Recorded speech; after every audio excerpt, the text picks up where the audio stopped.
Good morning, everyone. I'm Dan Garodnick, Chair of the City Planning Commission, Director of the Department of City Planning. Welcome to today's public meeting of February 21st. For our agenda today, we're going to hold several public hearings, starting with a proposed acquisition of a long-term lease at 900 South Avenue in Bloomfield, Staten Island. The space near the S46 and S96 bus stops has been used by Staten Island Community Board 2 since late 2018. Next up, the public's invited to testify on a proposal by the Department of Housing Preservation and Development known as the East Tremont Cluster. This project would create over 60 income-restricted homes, 20 of them exclusively for seniors, across 3 buildings in that Bronx neighborhood. Tenants would have incredible access to open space living near Crotona Park, Walter Gladwin Park, and several playgrounds. From there, we will hold 2 hearings back-to-back on the disposition of city-owned properties formerly used by the Department of Sanitation but no longer needed. The first building is located at 7 North Moore Street in Tribeca in Manhattan. The second is at 9722 Creskill Place in Jamaica, Queens. Also in Queens, we'll hear testimony on a commercial overlay for 8001 Broadway in Elmhurst. This application would bring all commercial uses in that existing 2-story building, including a law office, into compliance with zoning.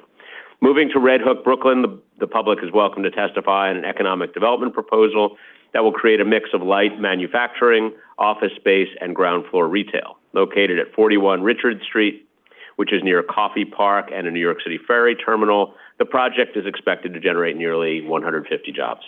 Staying in Brooklyn, but switching from commercial to residential, we'll hold a public hearing on 2 100% income-restricted buildings at 281-311 Marcus Garvey Boulevard in Bed-Stuy. If approved, this project would create 155 homes and publicly accessible open space and be located close to multiple bus lines and Herbert von King Park.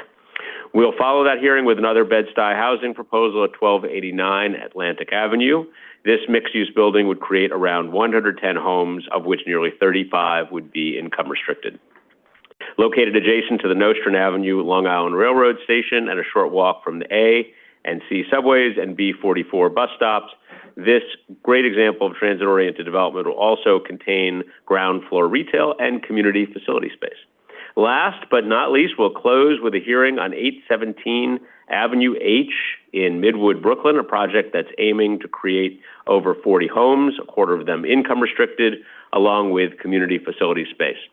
This site is located 2 blocks from the B68 bus stop and 6 blocks from the Q Trains Avenue H station. So, got a lot to do today, so let me turn it over to you, Madam Secretary. Let's kick it off with our normal routine of resolutions, votes, and also scheduling. Thank you very much. Good morning. This is the City Planning Commission public meeting held remotely through the NYC Engage portal and in person in the CPC hearing room 120 Broadway, Lower Concourse. Today is Wednesday, February 21st, 2024. I would now call the roll. Chair Garodnick. Here. Vice Chair Knuckles. Here. Commissioner Benjamin. Present. Commissioner Cerullo. Here. Commissioner Crowell is absent. Okay. Commissioner Dewick. Here. Commissioner Gold. Here. Commissioner Goodridge is absent. Commissioner Kermani is absent. Commissioner Marin. Is here. Commissioner Osorio. Here. Commissioner Ramprashad. Here. A quorum is present. The first item is the approval of the minutes of the public meeting of Wednesday, February 7, 2024. Great, thank you. I make a motion to approve the minutes of February 7, 2024, seconded by Commissioner Ramprashad. All those in favor, please say aye. Aye. Opposed, nay. Minutes are approved.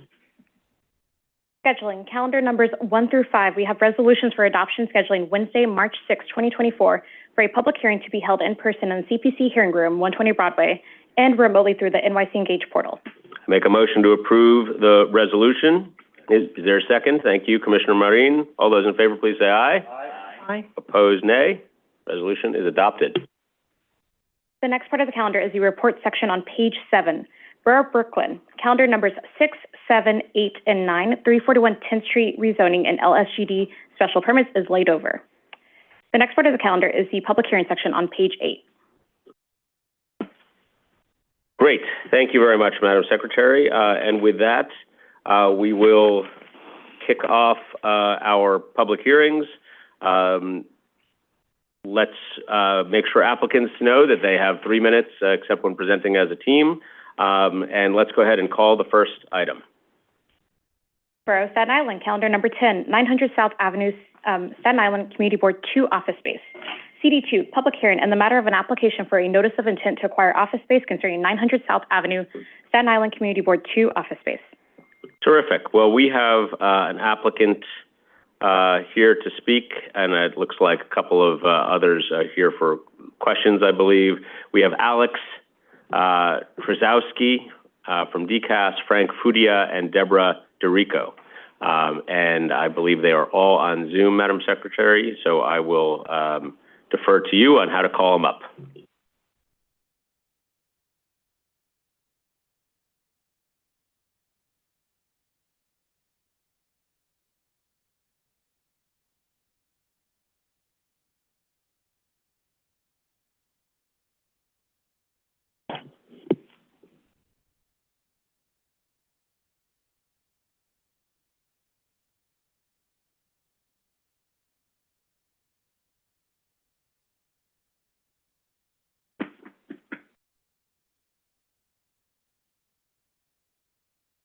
Deborah, Alex, and Frank, you should be able to unmute.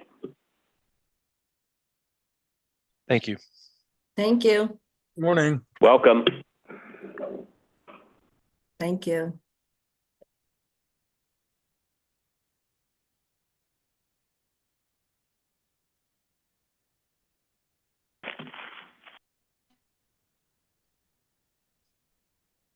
May I start?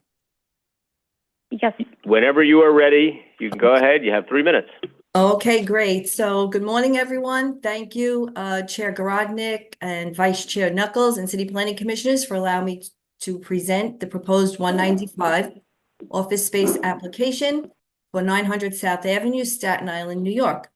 Also, thank you to DCAS and City Planning for helping with this application. Here with me today, as you know, is Alex and Frank of DCAS. My name is Deborah DeRico. I'm the District Manager of Community Board 2. I will now provide you with the PowerPoint presentation, and I'd be happy to answer any questions at the end. Next slide, please.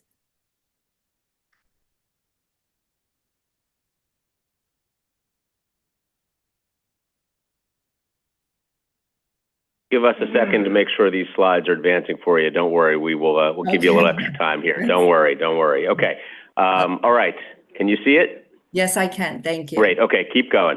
Okay, so the role of Staten Island Community Board 2. The city charter mandates that the community board consider the needs of the community district which it serves, and that it cooperates with, consults, assists, and advises elected government officials about any matter that relates to the welfare of the district and its residents.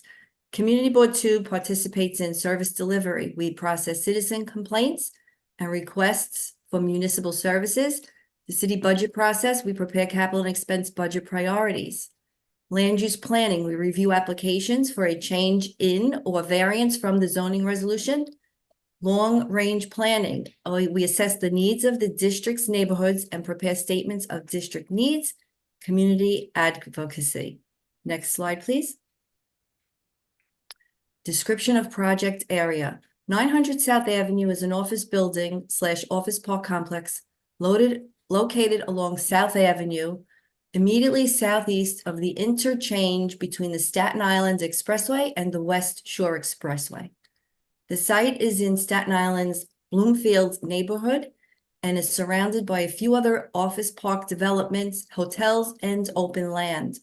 The project site is located in an M1-1 zoning district, and the maximum commercial FAR for that block is 1.0. Next slide, please. Relocation history and site overview. In September 2016, CB2 requested to relocate their office space due to severe mold issues at the Lou Caravone Community Service Building on the Seaview Hospital campus. The office was temporarily located at the project site at 900 South Avenue in November 2018, and CB2 has been occupying it by way of a license agreement since then.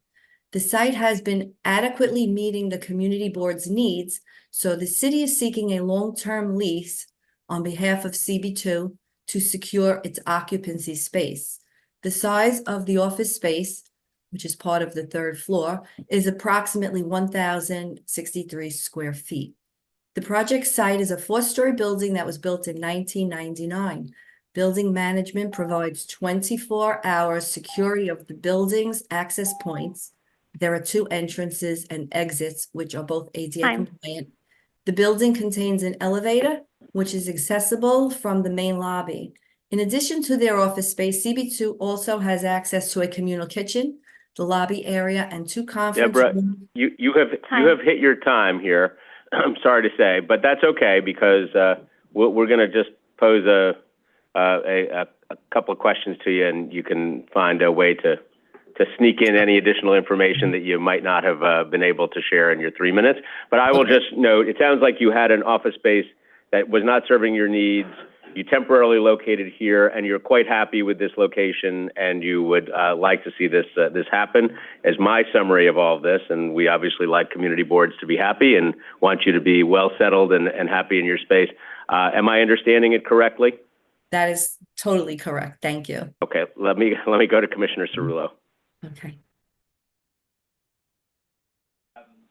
I just want to take a moment just first to thank you for your continued service to CB2 and for all the hard work that you are doing and all our volunteer community board members are doing in our Mid-Island area. And I just want to get a sense from you, given sort of the satisfaction the board has in being located at 900, your sense of how the community has responded to 900 and whether it's been easy to get to, understanding the parking and the transit accessibility to South Avenue. I think everyone is very happy with the location. As I said, it's accessible, it's secure, it's safe, and we're very happy there. Terrific. I appreciate it. Thank you so much, Deborah. And thank you for your kind words. I appreciate it. Thank you. You're welcome. Thank you, Commissioner Vice Chair Knuckles. Thank you. Ms. Derrico, I don't know if you were with us at our review session, which was yesterday, but I asked a question about 5 years that you've been there, and you mentioned that there was a license agreement. So how long was the license agreement before you, and I guess maybe DCAS can answer this more precisely, but how long was it, the license agreement in place before you actually negotiated a lease? I was just wondering why it took 5 years, given your apparent satisfaction with the space. Should I answer, or does DCAS want to answer that? Morning. So this is Frank Fortutia from DCAS Leasing. Community board has licensed the space. They needed to get out of their previous location due to mold issues. No, I understand all of that. That's fine. I was just wondering why it took so, once you were out of the space. I don't question why you wanted to relocate. Maybe I can help with that. So yeah, we were there on a yearly basis, and there were plans to move us to the new building at Corporate Commons 3 on South Avenue on the 2nd floor. And for some reason, the plans fell through. And then there were new plans drawn up to have us move to the 7th floor at Corporate Commons 3, and those plans fell through. That's all the knowledge I have about why it took so long. Okay, thank you. You're welcome. Thank you, Mr. Vice Chairman. Commissioner Gold. Hi, and I would echo the sentiment, so thank you for the work that you do. Obviously, having been to both locations, I grew up not far, actually sort of in between your old office and the new office, and obviously South Avenue is a big improvement, or 900 South anyway, versus Seaview. Just the question I have is, because South Avenue requires you to basically drive there, are 5 spots enough for the 5 parking spots? Does that do the trick? During business hours, absolutely. In the evening for meetings also, yes, plenty of parking. And 5 is enough. I only have 1 part-time staff member and myself. and there's 3 left over, so we're fine. Perfect. Perfect. Thank you. Thank you. Okay, terrific. Well, thank you very much for being here, and thank you for your service, Deborah, to you and your colleagues in Community Board 2. Thank you for this. And I do not see any other members of the public wishing to testify on this item. So I'm going to give a final opportunity here. Seeing none, we'll close the hearing on calendar number 10, 900 South Avenue, the Staten Island office space for Community Board 2. So thank you all for being with us, and let's move on to the next item for today. Thank you. I'll just note for the roll call that we've been joined by Commissioner Crowell on Zoom. Borough of the Bronx, calendar number 11, East Tremont Cluster NCP, CD6, C240099HAX, public hearing in the matter of an application for UDAP designation, project approval, and disposition of city-owned property concerning East Tremont Cluster NCP. Great. We have an applicant team here. I'm just going to share all the names, and then you'll have 10 minutes to proceed. Pedro Pulido, Jack Heaney, Ira Brown, Jonathan Kirschenfeld, Adam Beckerman, Alice Friedman, Madeline Levin, and Winifred Campbell. So welcome. Whenever you're ready, you have 10 minutes. Good to have you here.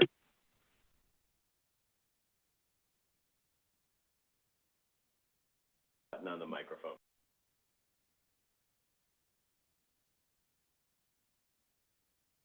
Thank you. Good morning, and thank you, Commissioners, for the opportunity to present to you today on the East Tremont Cluster NCP project. I'm Adam Beckerman, a senior planner at the Department of Housing Preservation and Development. I'm joined today by my HPD colleagues and the development team who will introduce themselves later in the presentation. We are seeking land use action today to facilitate the construction of approximately 63 affordable rental units and 1 supers unit to be built over 3 vacant city-owned infill sites located in the East Tremont neighborhood of the Bronx. These 3 sites were originally part of HPD's NIHOPS NCP request for qualifications, which identified hard-to-develop city-owned infill sites and matched them with qualified development teams.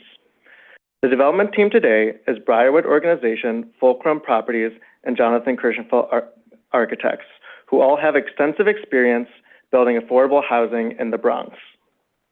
To facilitate the project, HPD is requesting the following land use actions: a UDAP designation and project approval and disposition of the development site.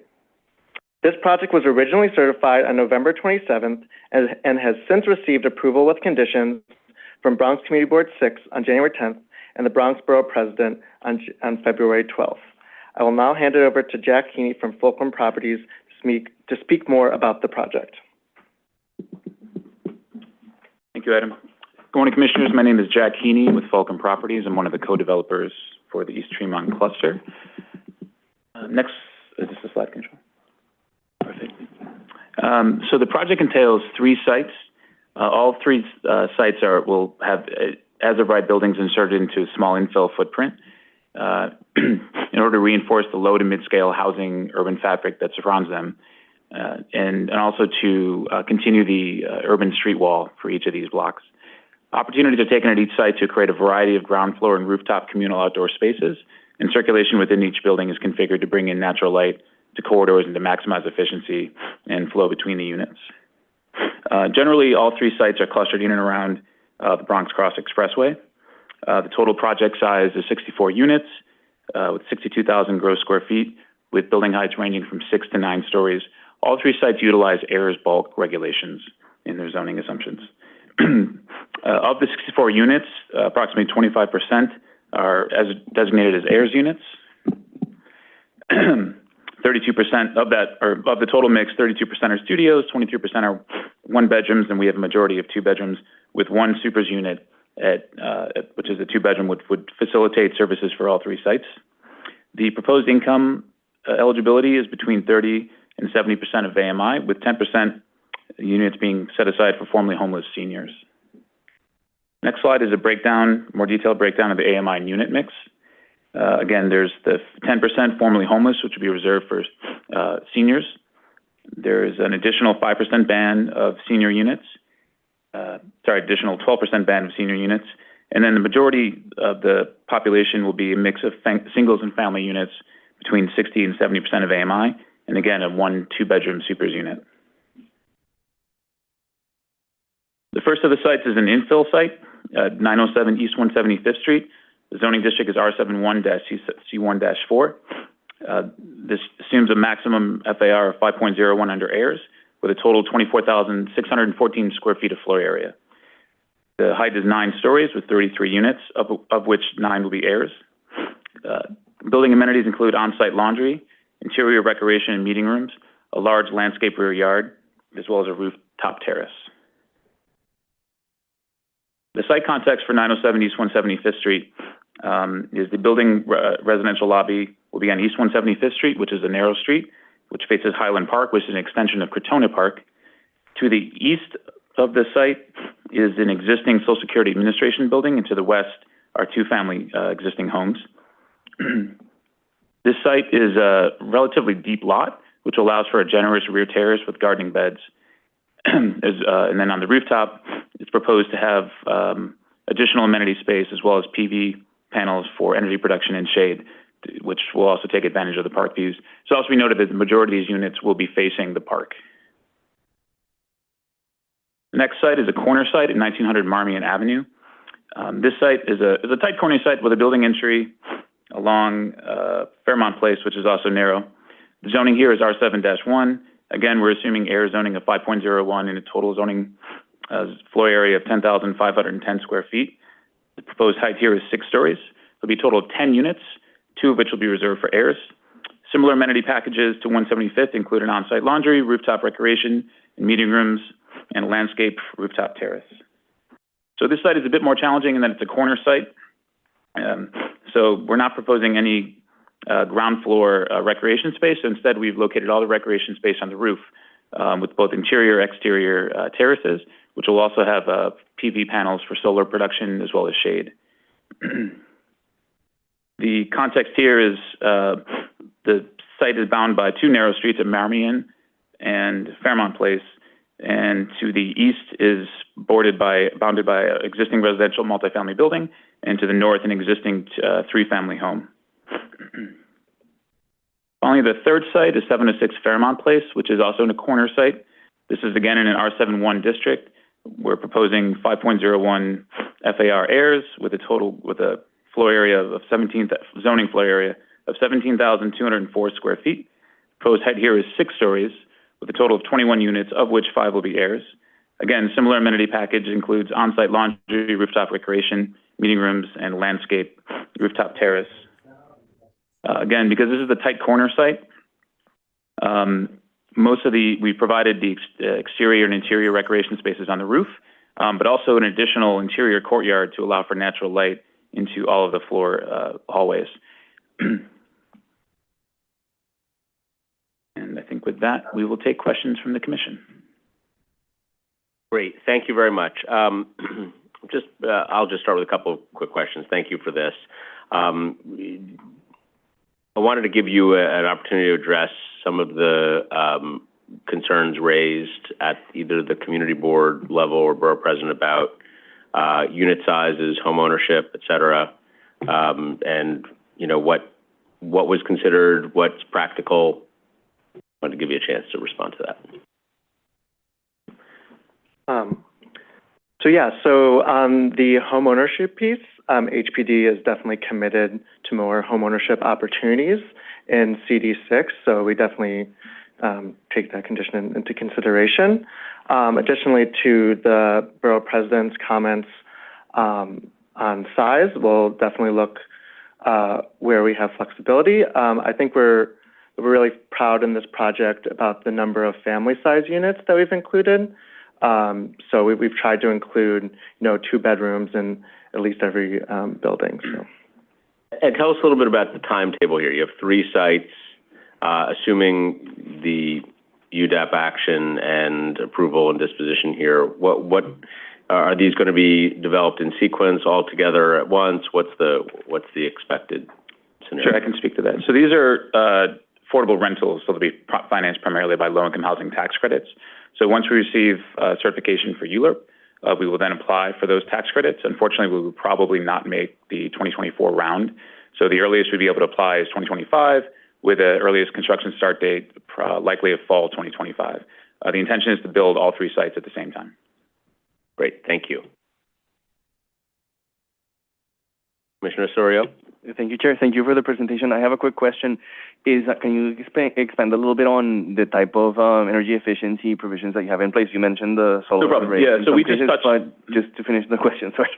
I'm specifically very interested in terms of, what the city has laid out on carbon neutrality, whether there's any opportunities here for electrification specifically. Yep. So we didn't touch on that in the presentation. Thank you for asking. So the intention would be for all 3 buildings to be 100% electric. The PV is just part of a sustainability package we'd be incorporating, which at a minimum would meet Enterprise Green Community Standards, which is a requirement for HPD. But we would be doing all electric heat pumps for the individual units for heating and cooling. And then our hope would be that we can do a heat pump for the central hot water system, so that we can still have efficient but cost-effective electrical hot water. And then again, the solar panels would just be used to offset some of that load for the building.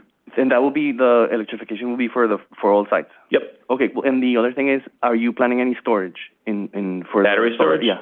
Not at this time, but I think that's something we should look at, since I don't think there will be ability to do any payback, to Con Ed.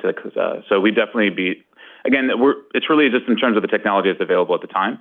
But if it's something we think we can reasonably incorporate into the cellars of these buildings, we would. And also, that's a good feature to think about in terms of because of the senior residents, it would be important to make sure that we have operating elevators and operating air conditioning in the event of a power out. Thank you. I commend you for going the extra mile there. And also, to add to what you said, this sounds like the perfect scenario for a microgrid. It could be, yeah. I mean, we don't have a lot of real estate in terms of the solar, but it would be interesting to figure out a way to kind of connect all 3 and have basically a mini solar farm, so that we could actually maybe share energy between the 3 different buildings. That all said, right now we're just focused on doing 100% electric, so I don't want to get too ahead of ourselves. But we certainly welcome that, and unfortunately, because we're not going to be able to apply for tax credits until next year, we do have some more time to figure this out once we have ULIP certification. Thank you. Thank you. Thank you, Commissioner. Okay, I don't see any more questions from the panel, and I also do not see members of the public wishing to testify on this item. So I'm going to give a final call for anybody who wishes to be heard on this matter. Seeing none, we'll close the hearing on calendar 11, the East Tremont Cluster NCP. Thank you very much for being here. Thank you all for your time and your questions. Thank you. And we will move on to the next item of the day. Borough of Manhattan, calendar number 12. 7 North Moore Street decast disposition, CD1, C240122 ppm, public hearing in the matter of an application for a disposition of city-owned property concerning 7 North Moore Street decast disposition.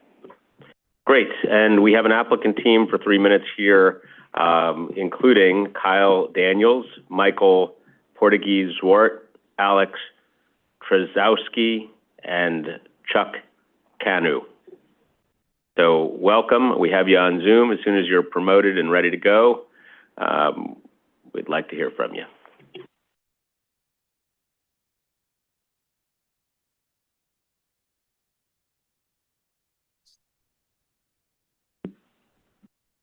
Good morning, Chair and Commissioners. My name is Michael Portuguese-Zwart. I'm a city planner at in the Facilities Planning and Engineering Group at the New York City Department of Sanitation.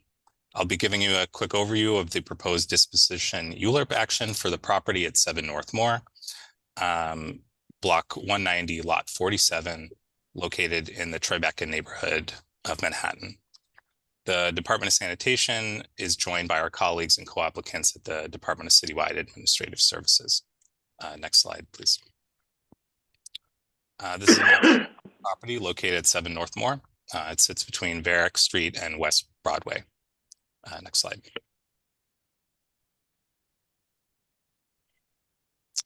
Next slide, please. Thank you. This property was in use as a Department of Sanitation section station between 1960 and 2015. Section stations serve as break facilities for sanitation employees that are out in the field. These facilities provide employees with locker rooms, bathrooms, and a pantry where they can eat their meals. This site was also used as the headquarters for the Manhattan Inspection Division, now referred to as the Permit Inspection Unit. Next slide. The building sits mid-block on a rectangular shaped lot, which has approximately 18 feet of frontage on North Moore Street and is approximately 75 feet deep. The lot is approximately 1,406 square feet in size. The building is zoned C6 2A-2A and is also within the designated Tribeca mixed-use district. Next slide.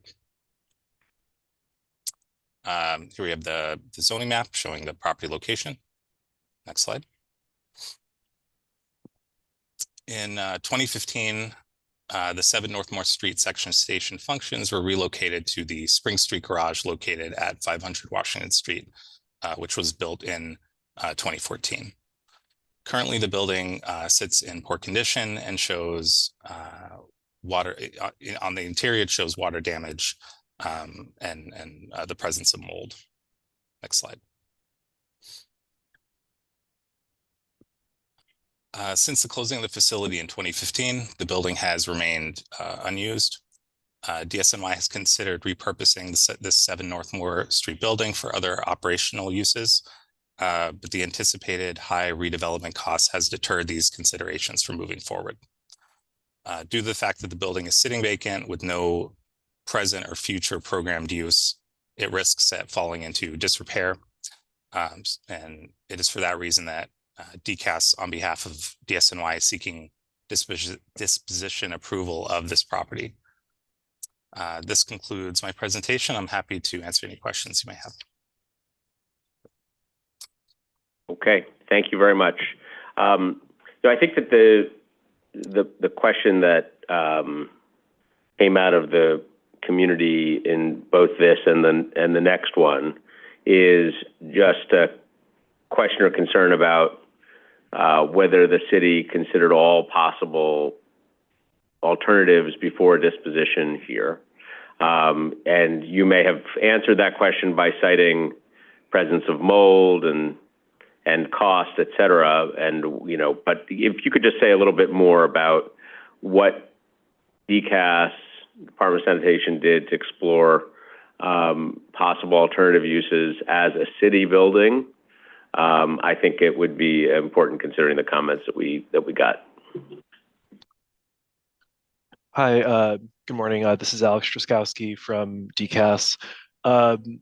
Since these properties didn't meet any criteria for approved agency needs, DCAS moved to seek disposition approval for them per DSNY's lack of a need for them. So we did end up going to HPD specifically before moving forward with this application because we expected that fulfilling a housing need in either of these neighborhoods would be worthwhile if it were possible. But aside from that, that specific inquiry, we found it didn't meet any specific agency needs, and we moved forward with the disposition process, which, or the ULURP application process, I should say, which, if it were approved, would merely allow the option for disposition. And there would be another period of outreach to agencies between disposition approval and auction, where the city would talk to other agencies and make an assessment as to whether that space aligns with their current or evolving needs at that point. So it's not the end of the conversation. Got it. Okay, so you did a preliminary outreach to HPD, but you get another bite at the apple once you have approval to proceed here to explore whether there are other agencies that might have an interest or need for the space. Is that correct? Yes. Okay, got it. Thank you. Other questions? Okay, thanks. I don't see questions for you all from the panel here, and I do not see members of the public wishing to testify on this item. Last chance, at least for today. Okay, we'll close the hearing. Thank you all very much. We'll close the hearing on calendar 12. That's 7 North Moore Street, the DCAS disposition. And we will move on to the next item.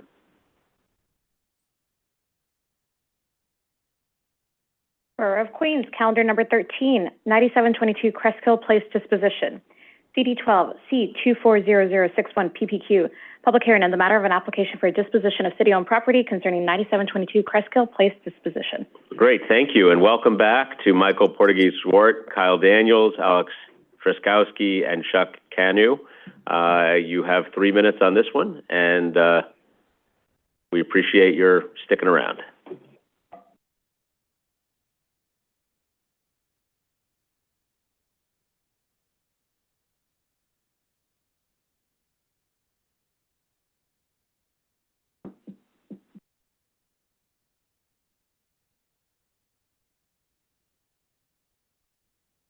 Good morning, Chair and Commissioners. My name is still Michael Portuguese-Swart. I'm a city planner at the New York City Department of Sanitation. I'm presenting on this proposed disposition ULURP action similar to the previous one, but this one is at 9722 Crestkill Place, located in the Jamaica neighborhood of Queens. I'm also again joined by my colleagues and co-applicants at DCAS. This is a map showing the location of the property at 9722 Crestkill Place, located between 97th and 101st Avenues. Next slide.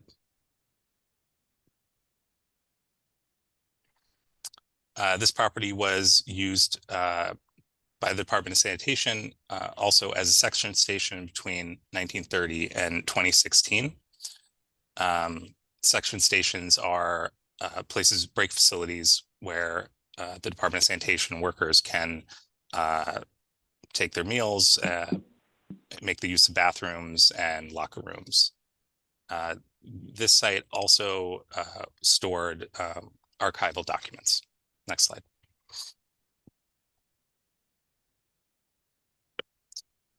Lot 14 is approximately 25 feet wide and 100 feet in depth, with an area of approximately 2,567 square feet.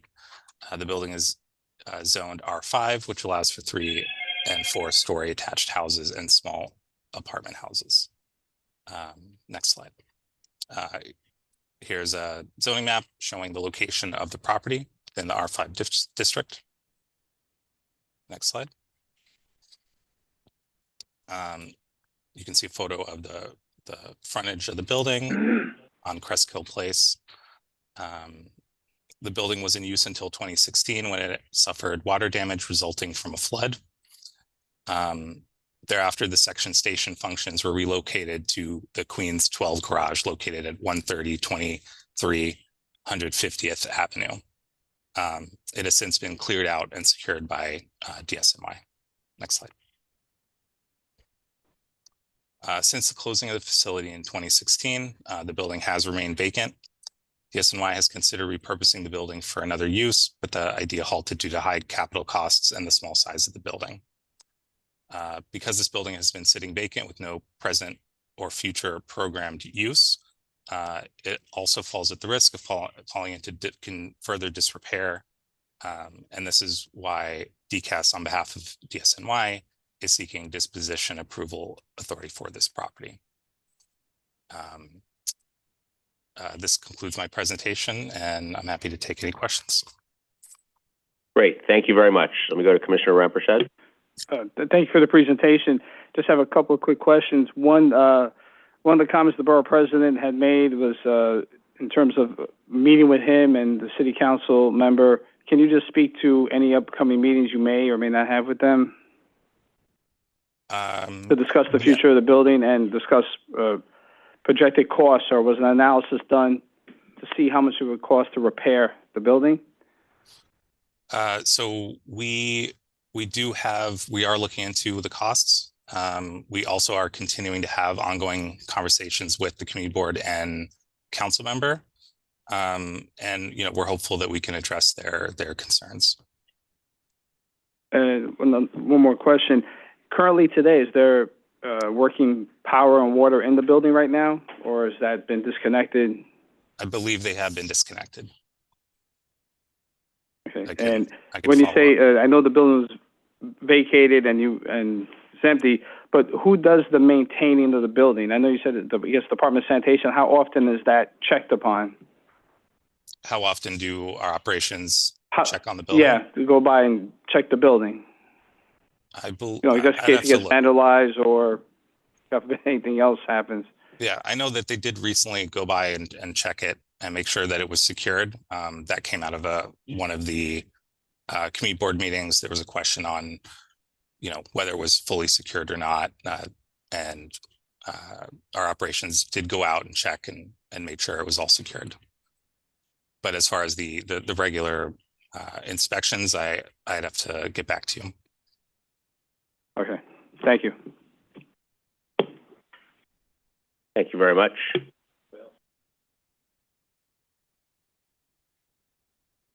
Great. Okay. Thank you. You have no more questions here from the panel and no members of the public wishing to testify. So we will close the hearing on 9722 Cresskill Place, calendar 13. Thank you all very much for being with us today on both items, 12 and 13. And we will move on to the next item of the day. Thank you very much.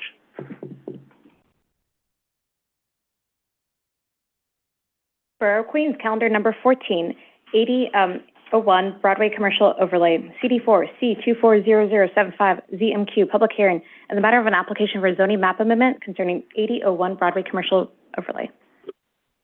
Okay, great. I see here Richard LaBelle, and I also see some familiar names that I suspect are part of the applicant team. Including Alexia Landisman, Kevin Wang, Maxim Gladkey, Christina Skapansky, Chang Tan, and Kevin Williams. Oh, maybe, well, is there anybody on that list who is not part of the applicant team here? Mr. LaBelle, you can straighten us out before you get started. Yes. I think everyone who was mentioned is on the applicant team. Okay. That's what I thought. And you have 3 minutes. Welcome. Excellent. Thank you, Chair, Commissioners. Once again, Richard LaBelle, Sheldon LaBelle, PC for the applicant. We're here today to discuss the 8001 Broadway Commercial Overlay rezoning. Next slide. So this rezoning is merely to allow for a commercial overlay along Broadway on a strip of Broadway, which currently has roughly 5 to 6 blocks with commercial overlays. Is it me or is the screen not adjusting for the next slide? It's not just you, so hang tight for 1 second. Let us fix this and... There we go. Okay, good. We'll give you a little extra time here. Go ahead. Thank you, sir. So this is again to allow for a C24 overlay over an existing R7A property. This property consists primarily of 2 tax lots and a small portion of a lot to the rear. And this would bring existing legally non-conforming commercial properties into conformance. The next slide is the zoning map, which demonstrates that there, again, are commercial overlays abounding along Broadway here, particularly to the southeast and then again to the west. The next slide is the tax map, which shows the property highlighted in red, as well as the area of the proposed rezoning. Again, this would allow for a C24 overlay. The uses here date back to the 1940s, so commercial use has existed at the property for close to 80 years. So as the chair noted, this would allow for the legalization and making those uses conforming, making it easier to make changes to this property and the other commercial uses along this in the rezoning area. The next slide is the area map, which well demonstrates why we feel this is particularly appropriate. Note the wide street condition at Broadway here of 80 feet. It is well noted that this is a major commercial thoroughfare, which is very dense with a lot of traffic. The commercial uses, as you can see, both existing conforming and non-conforming are along Broadway here. Elmhurst Hospital dominates the area to the west. And so the site here really has commercial uses which are complementary to the uses within the local district. The next several slides show photographs of the area. I'm sorry, the zoning map, the zoning change map demonstrating the slight change in commercial overlay to the site. And then the remaining photographs are site photographs of the area. You can see the commercial use both on the ground floor, including restaurants, pharmacy, a hardware store, as well as the daycare on the second floor. This was established by the applicant himself back in 1999. He's owned the property for over 20 years. The next slides again show commercial use in the area. No surprises here, as well as the post office to the far right. Post office is a standalone building.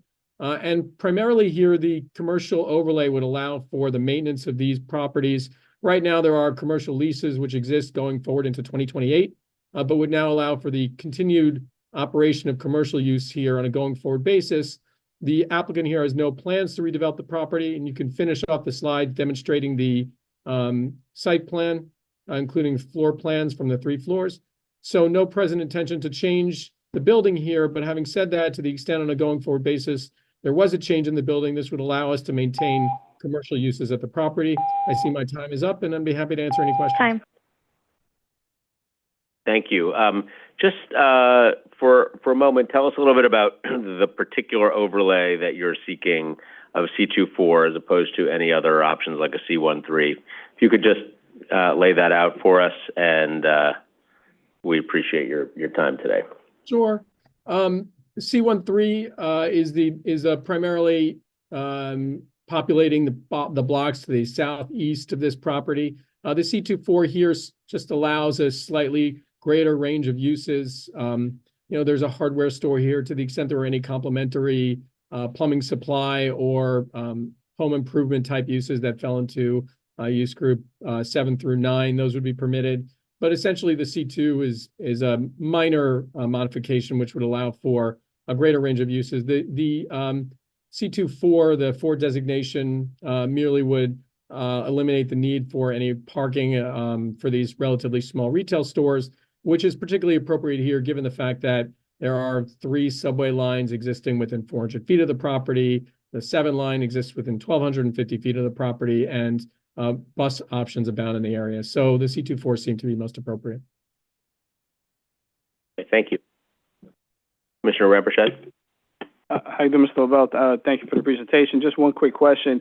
Just looking at the community board's comments, which they voted to disapprove, and I guess it was based upon, a comment was made, by one of the partners that's stating here that, there's a possibility of redevelopment here. I know you just said they're not looking to do that. So you could just clarify? Sure. At this moment, you're not looking to redevelop anything at the site? We're not looking to. We provided the community board with evidence that commercial leases at the site run for at least the next 5 years through 2028, which would realistically prevent any redevelopment. But more importantly than that, I think, is that the owner here, who's owned the site since as of tomorrow, 24 years, really is a member of the community. One can see what he did to the property in the last 2 decades when nobody was watching, which is to successfully operate and to allow for these local retail businesses, in addition to providing for a daycare center on the second floor, which he initiated and operates. So I would just say that it was distressing, the community board vote. We did have a couple of votes in favor, but I'd say 2 things to summarize. The first is that they were saying that that commercial density wasn't appropriate here, when in fact commercial uses here have existed for the last 80 years. And I think to say that this could be better used for a community facility, I think ignores the fact that you've got an existing massive hospital to the west of the site, and many of the employees, staff, doctors, nurses at that hospital utilize the commercial stores here, including the restaurants, for their daily use. So we were distressed at the community board hearing, but we're still hopeful that that the commercial overlay here will be approved, and that we'd be able to move forward with the application. Thank you. I appreciate the clarification. Thank you. Thanks. Thank you, Commissioner. Commissioner Osorio.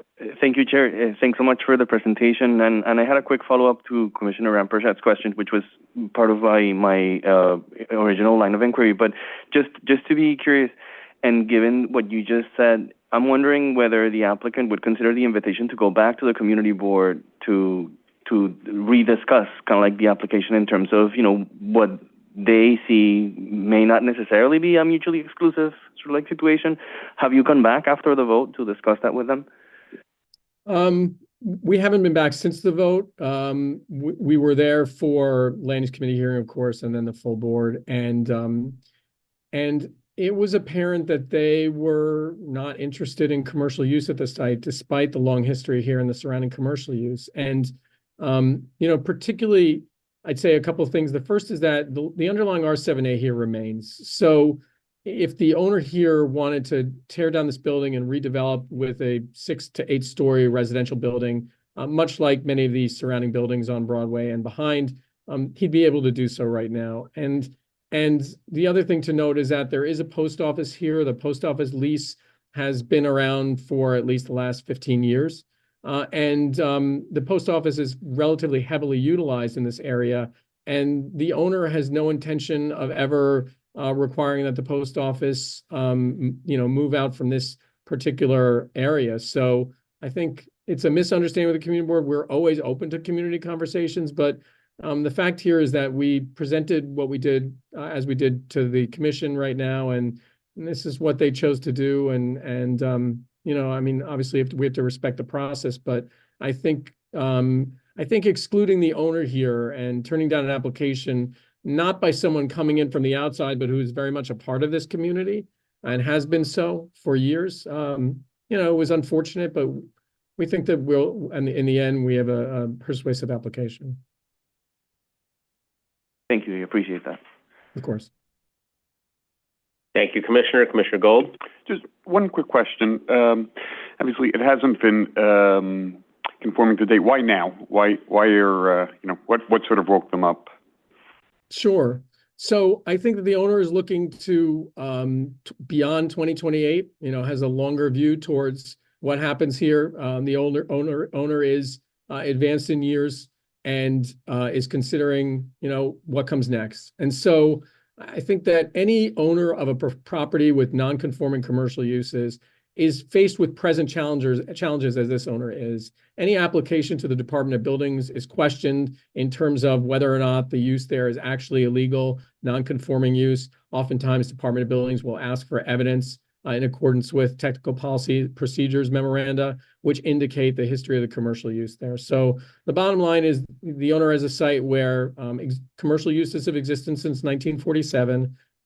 He'd like to make it easier to allow for perhaps work to be done in those buildings and work to be done in the commercial space, to allow for tenants, in case there's various tenants which come in and out, to allow for those tenants to do so in a way which is not going to hinder them. So I think that it's fair that the owner now can kind of look towards, what happens in 2028, 2029 and forward, and to have the foresight to say, well, I don't want this property to have to remove the commercial uses and potentially to remove the post office here, which in the event that there was no commercial overlay and there was any reconstruction 5, 10, 15 years from now, would be unable to come back. And so this would enable and ensure the post office to be here in perpetuity.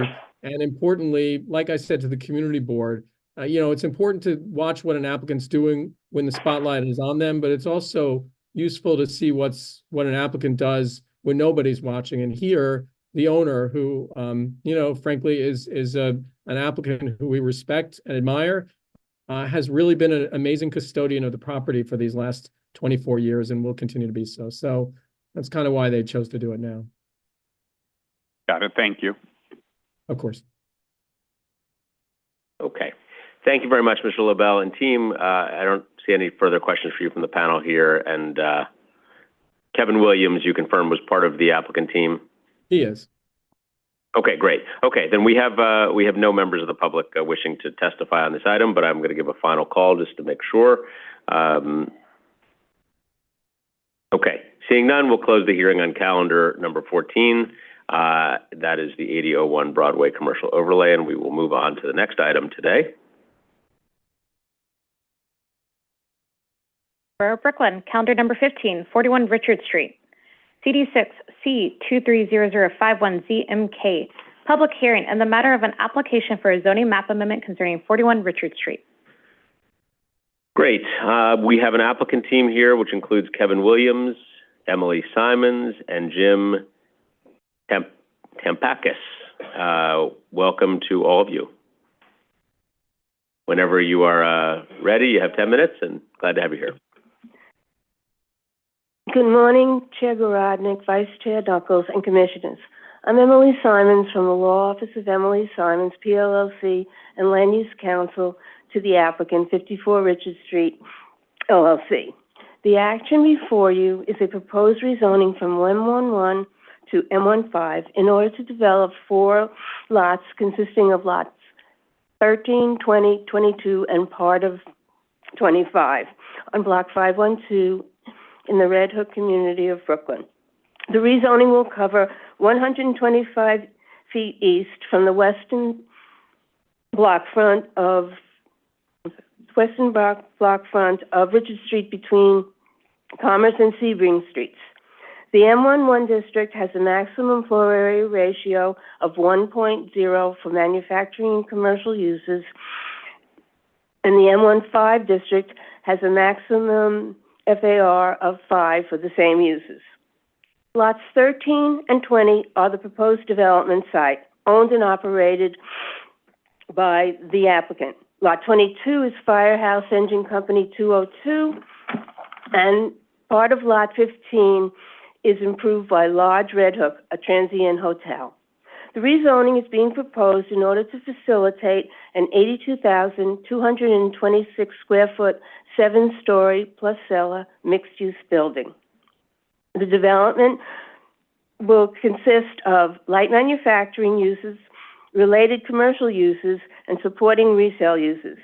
41 accessory ground floor and first floor parking spaces are also proposed.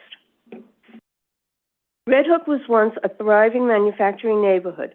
Today, little manufacturing goes on in the existing manufacturing buildings that are now obsolete due to small floor plates, too many floor columns, and the lack of elevators and loading docks. The applicant is seeking to bring light manufacturing to the Red Hook community and commercial use that will support the manufacturing and retail use consisting of pop-up stores that will showcase products manufactured at the building and a proposed small delicatessen or cafe that will cater to the building's tenants.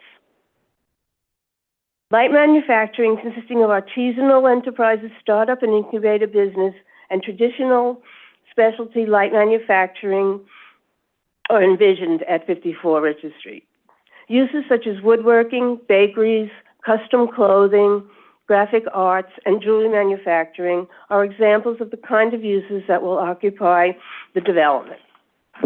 The development site is within an expanded transit zone and special floor area hazard area. So make sure. Directly surrounding the development site to the north, south, east, and west is an M11 manufacturing district with 1, 2, and 3-story buildings. Southeast of the M11 district is an R5 district containing residential and community facility uses. And to the east of the R5 is an R6 district containing the NYCHA Red Hook houses. I now will turn the presentation over to Jim Tempakis, who is the founder and president of the applicant. Right, Kevin Williams first. So I'll just give you quick context. So you can see the existing zoning. I think Emily described it well. We're in an M11. Basically, the M15 would sort of anchor this lower scale M11. The site location, you can see here from the maps, the project location area outlined in red and in yellow highlighted in terms of the context of the surrounding district.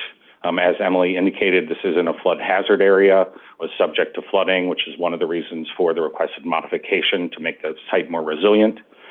The existing land uses, as you can see, primarily industrial, sort of commercial to the rear, and further back in the rear of the block, there is residential uses. The current uses at the site include a wholesale bakery, Firehouse Engine Company, which would not be, is not a projected development site, a hotel, the Lodge Red Hook, and a bus parts depot comprise the existing uses. The zoning change map, you can see the context here fairly clearly. Just some quick aerial views of the context, some street views, So you can see the uses and the nature of the street. Red outlines the development site.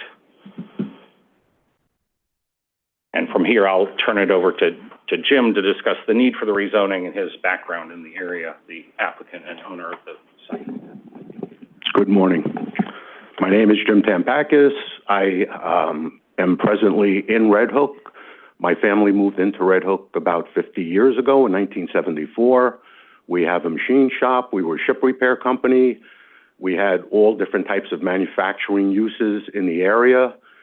Whenever we did any kind of ship repair work, we used to bring ships along the port and just never had to leave Hamilton Avenue, past Hamilton Avenue, to take care of any kind of repairs or any kind of servicing that was needed. Everything was done locally. Today, unfortunately, everything has moved out. So I'm trying to rekindle manufacturing again. A lot of people tell me to do other things. I said, no, I want to stick with my manufacturing. I've traveled around the world. I've seen manufacturers in the Far East, in South America, et cetera, and that's basically my concept. We're in a flood zone. We're trying to get out of the flood zone so this way we can have safe spaces. When Sandy hit in 2012, we were hit very, very hard. We had 4 feet of water in the streets, and that's why we're looking for new construction to go up, get out of it. We lost all different types of equipment, et cetera, and basically that's what I'm trying to do. I'm trying to bring in jobs. I've been involved with the community. I'm on Resilient Red Hook. I've been involved with Red Hook business organizations. I am involved with the EDC to do water distribution. We've been hit with a lot of last mile warehouses in the area, which are a burden to the neighborhood as far as I'm concerned, because everything is brought in and then brought out again, where we want to just do manufacturing and then also use the waterways to do the deliveries at the EDC, and we're trying to accomplish right now. And that's basically my story. Thank you. Great, thank you.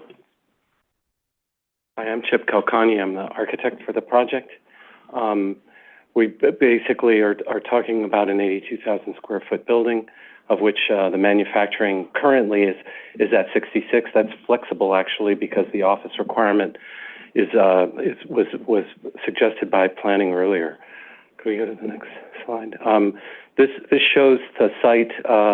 Along the top are the yellow commercial spaces that we were talking about. Most of these are considered to be sort of spaces where the manufacturers themselves could have pop-up stores, and then parking on the first 2 levels. So and then the upper levels show offices, and the office spaces are in yellow, and again, they're provisional, and the blue spaces for manufacturing. You can see here that the entire building is picked up above grade, and the parking is below. The architectural use is to try and simulate or create a modern, very modern building, but that's clothed with the vocabulary of the area, and the size is also stepped back even more so than the zoning. We tried to make the volume of the building less so that it was contextual with the heights of adjoining buildings. We'll be looking at potentially using, having a local competition for exterior graphics, as well as just keeping the building setting back and of interest visually. There's also waterproofing throughout 55 seconds. There's waterproofing system for flooding, so the entire first floor lobby area and also the commercial is all up to 12 feet of flood protection. These are modular and can be put in. We're also putting all of the services and water and electrical will be all up on the upper floors, so there won't be any chance of sort of internal flooding should a Sandy event happen, as well as elevators being pulled off the first floor. So we're also looking at various energy forms that the building will allow, with either solar and green roof technology as well. Thanks. Great, thank you. I have questions from the Vice Chairman, but before I do, I have one. Could you just connect for us a little more clearly the M15 and the resiliency measures? So I understand that that is central to the theme here as to why you're seeking the change. If you could just say a little bit more about what it is in M15 that enables the specific things that you intend to do. Okay. I compared the M15 requested application zoning district with the M14A, which is the appropriate growth tool. There is little difference between the M15 and the proposed rezoning district and the M14A new tool. This is a district that both city planning and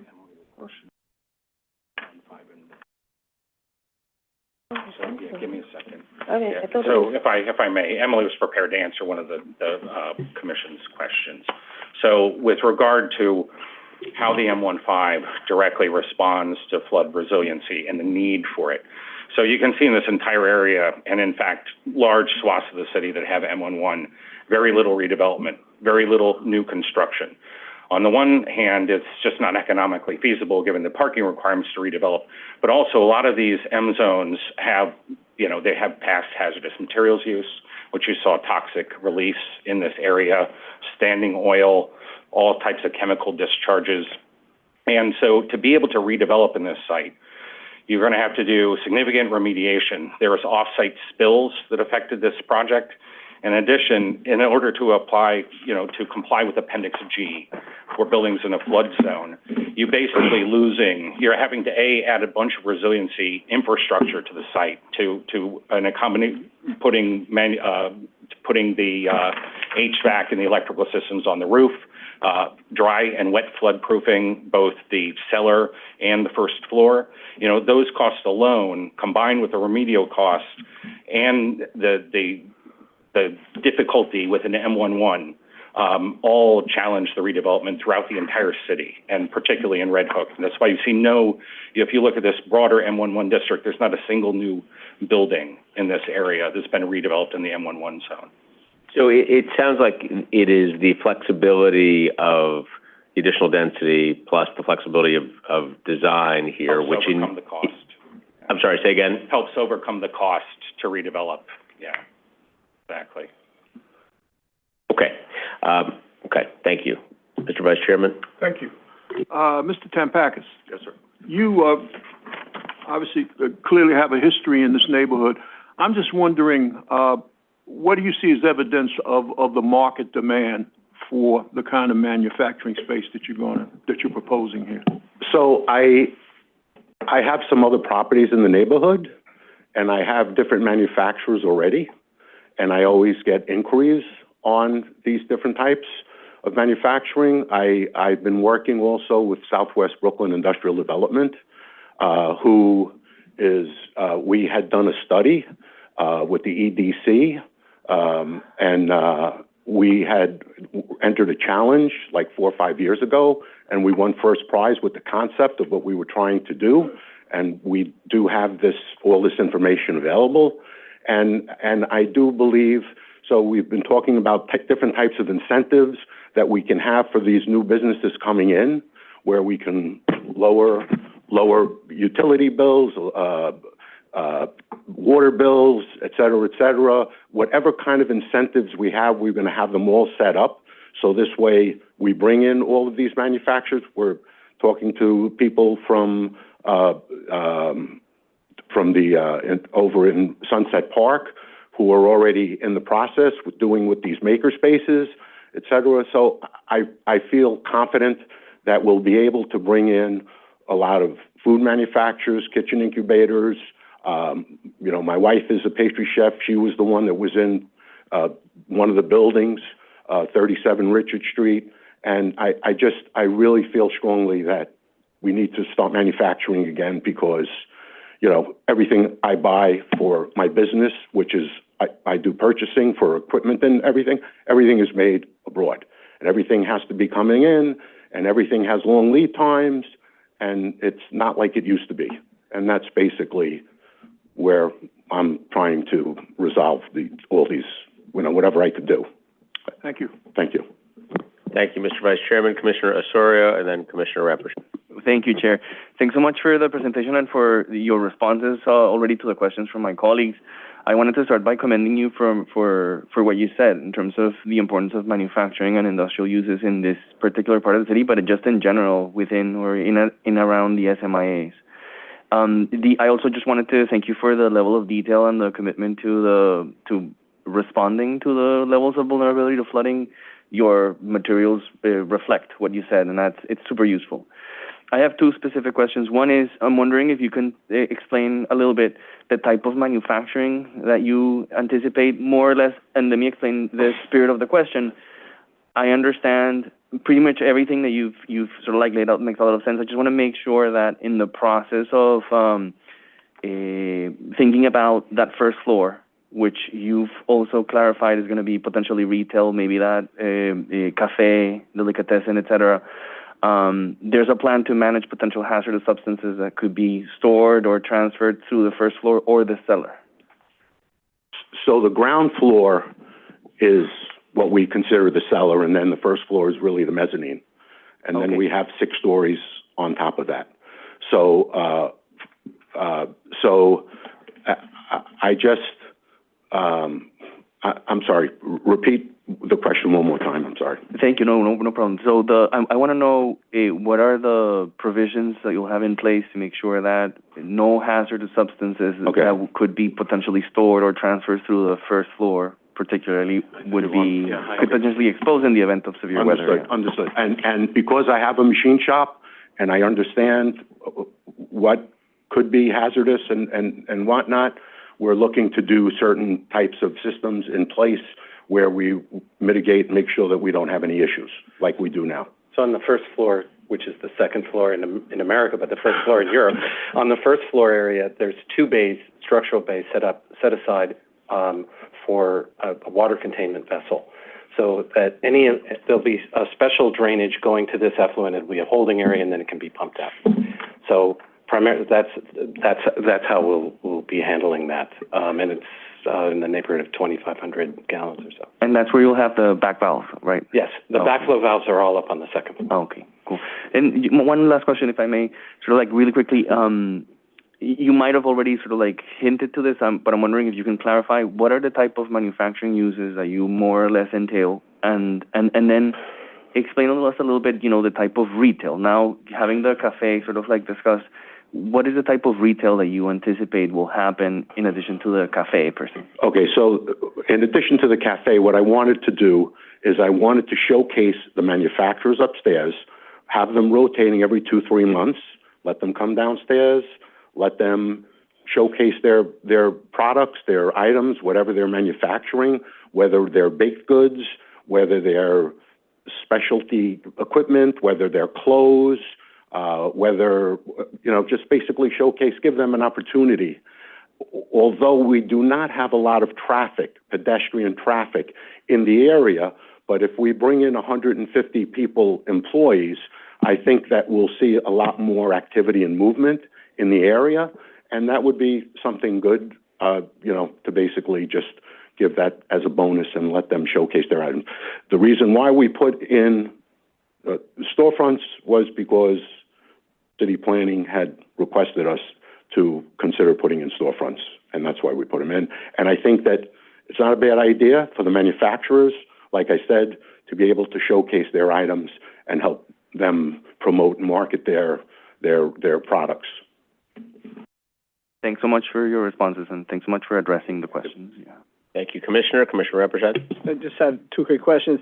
Can you just walk us through the timeline for this project, and do you have financing secured if this project was to go through? So I'm assuming that we will take probably the rest of this year in order to finalize all the drawings and secure all the financing.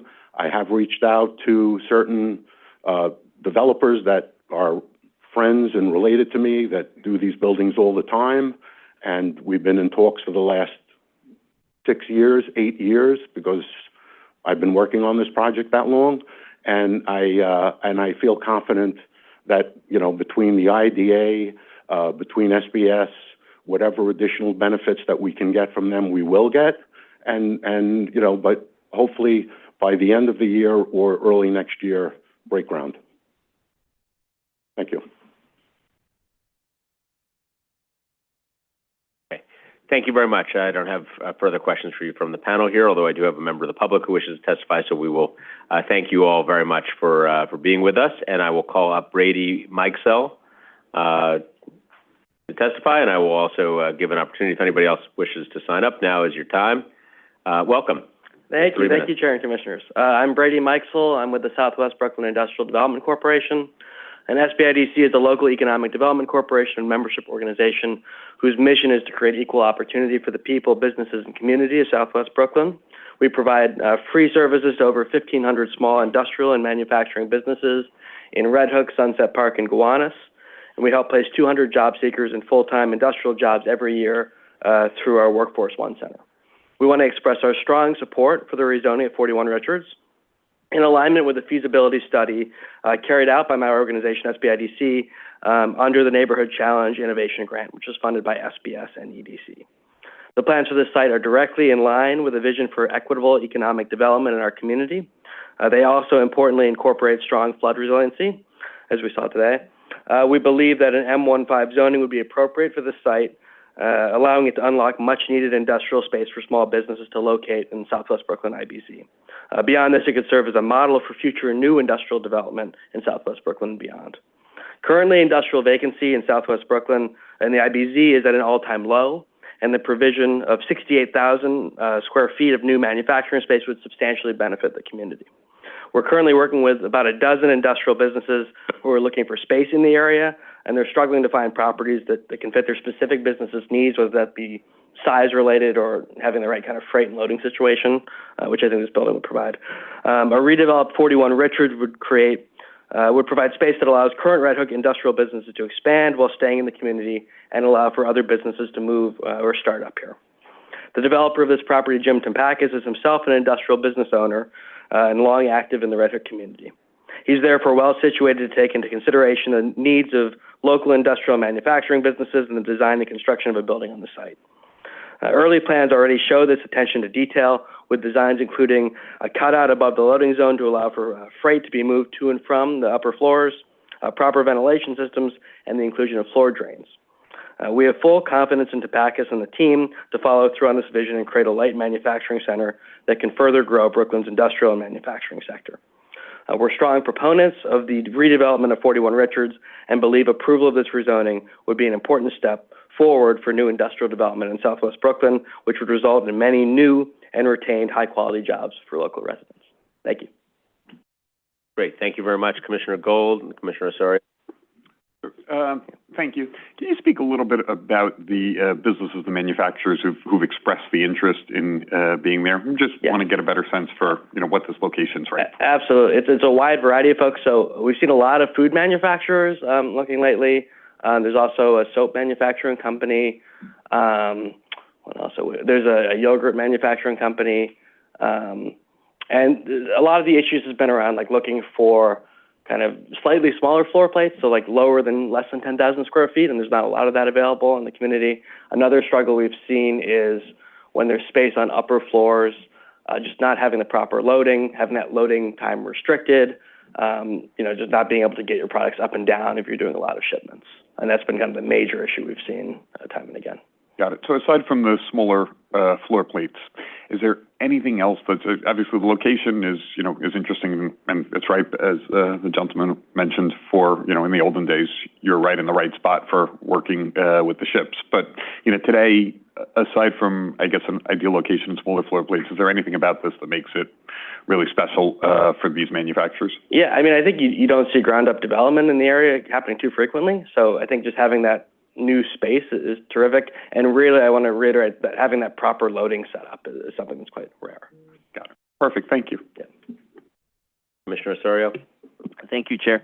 Thanks so much for your testimony. I wanted to ask something building on Commissioner Gold's question, which is you mentioned low vacancy rates, and I'm wondering if you can expand a little bit on that. So Is that documented somewhere? Are you referring to any type of research that we could review? I'm very interested in that.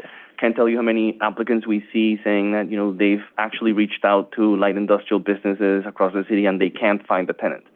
So I would love to hear sort of like and review any type of data you can share with us in terms of understanding both the levels of vacancy, but also to Commissioner Gold's question, I'm wondering do you have an inventory of what businesses are in this community and what type of businesses there are, et cetera? Yes. So to your first question about the low vacancy rate, that was from a Cushman Wakefield report. I'm so happy to share that. And that was showing, that was from a year or two ago, but showing 4% industrial vacancy. I think speaking to that difficulty around attracting industrial tenants, that often comes down to ceiling heights aren't high enough, the loading issues again. There's a really high demand for ground floor space that you don't always see met. So I think with industrial and manufacturing businesses, there's often like a lot of, you need floor drains in some cases, and those aren't provided. So if build-out costs are too high in a space because it's not set up properly for that business, that's going to affect that. So I think, with industrial manufacturing business, you really do have to find that kind of right space to fit your needs, and that's why often you can have a space on the market that's not attracting tenants. Often comes down to issues like that. Thank you. Anything that you can provide in your written testimony would be greatly appreciated. Thank you. Great. Thank you so much. Okay, great. Thank you. I see no other members of the public wishing to testify on this item, so I'm going to close the hearing on calendar number 15 at 41 Richard Street, and let's move on to the next. Thank you all for being here.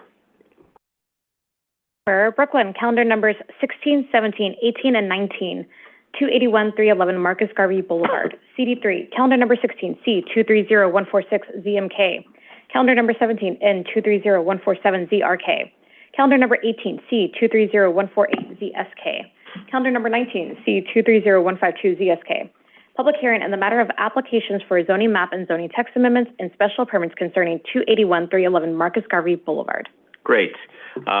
For this item, we have an applicant team for 10 minutes, which consists of Cody Earhart, Barack Robel, Sanjana Gupta, Anna Weiss, Sung Kim, and Matt Taylor. Welcome to all of you. Thank you. How do I advance the slides? Oh, here we go. Thank you. Okay, good day, Chair Gorodnick, Vice Chair Knuckles, esteemed chairpersons. Good to see you all today, and thank you for your time. My name is Barack Robel, Land Use Counsel. I'm at Holland and Knight, presenting today on behalf of Omni New York LLC, now known as Past Development. The application is requesting a rezoning, text amendment, and LSGD, or large-scale general development special permits, to facilitate two new 100% affordable housing buildings in the Bed-Stuy neighborhood of Brooklyn at Marcus Garvey.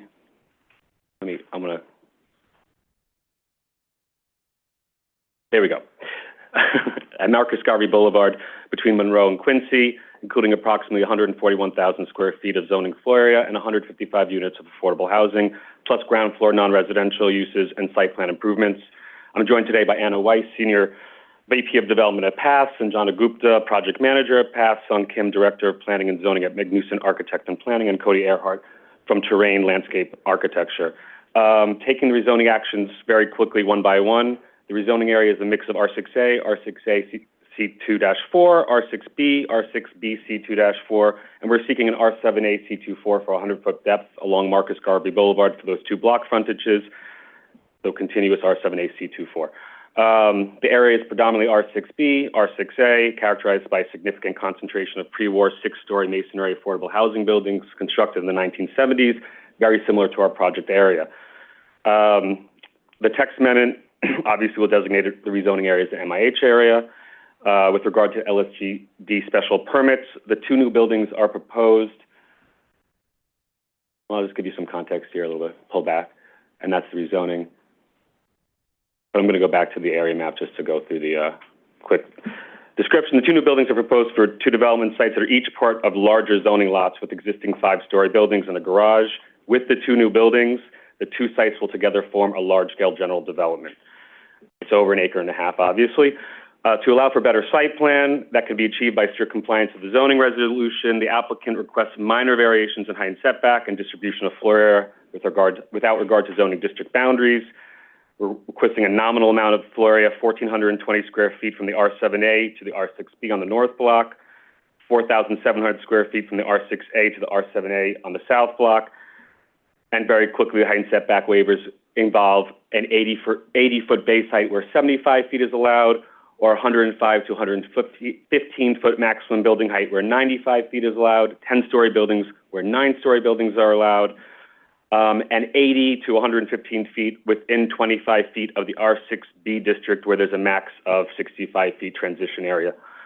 With regard to the last special permit, which is a parking special permit related to the large-scale general development, the North Block has 175 units, and the C of O for that zoning lot includes 98 spaces. We've been requested to waive 122 spaces because that would be required today. Since the applicant acquired the site, there's only been 58, and that was in 2010. The South Block has 2 buildings with 160 units. The CO set forth 112 spaces for those zoning lots, but only 60 have been present since 2010. We're not seeking to remove any of those spaces, just to legalize the condition with the special permit. With the actions out of the way, I'm going to hand over to the project team to get into the specifics of the project. Hi, good morning. Thank you for having us as well. Just a little background on paths. We were formerly known as Omni. We are a vertically integrated affordable housing firm. We have a development arm, construction arm, maintenance, management, and security and safety company as well. And since our inception in 2004, we have developed and acquired more than 19,500 apartments across 95 properties. The vast majority of those have been in New York, specifically in New York City. Back in May, we were acquired by Nuveen Real Estate, which is a subsidiary of TIAA. And as part of that, they have rebranded us as Paths. But everything else essentially remains the same, including this pipeline project. And I would just note that we, Omni, now Paths, have been in the neighborhood already since 2010. We own and manage Betty Shabazz Apartments and Medgar Evers Apartments, on which this redevelopment area is situated. We look forward to the introduction of new affordable housing, 100% affordable housing, with these mixed uses that Sung Kim will further describe.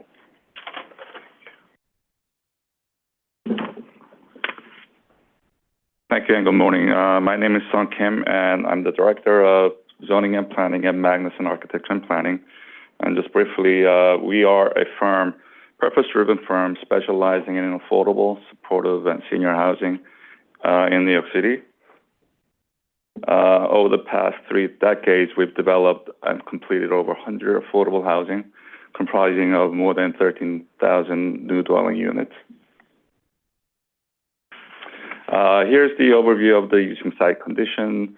Site 1, outlined in yellow, comprises of 3 apartment buildings as a part of the Medgar Evers apartment, and the yellow shaded area is the development site, currently existing 2-story non-residential building.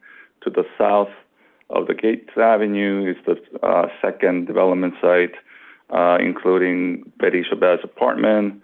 And the portion that's shaded in pink is the second development site, currently improved with 1-story non-residential building. Once completed, this is an illustration of a completion of both development looking towards east along Marcus Garvey Boulevard, building A to the left and building B to your right, totaling approximately 141,000 square feet of zoning floor area and 155 new dwelling units. Again, 100% affordable, set aside for families earning between 30 and 80% of the area median income,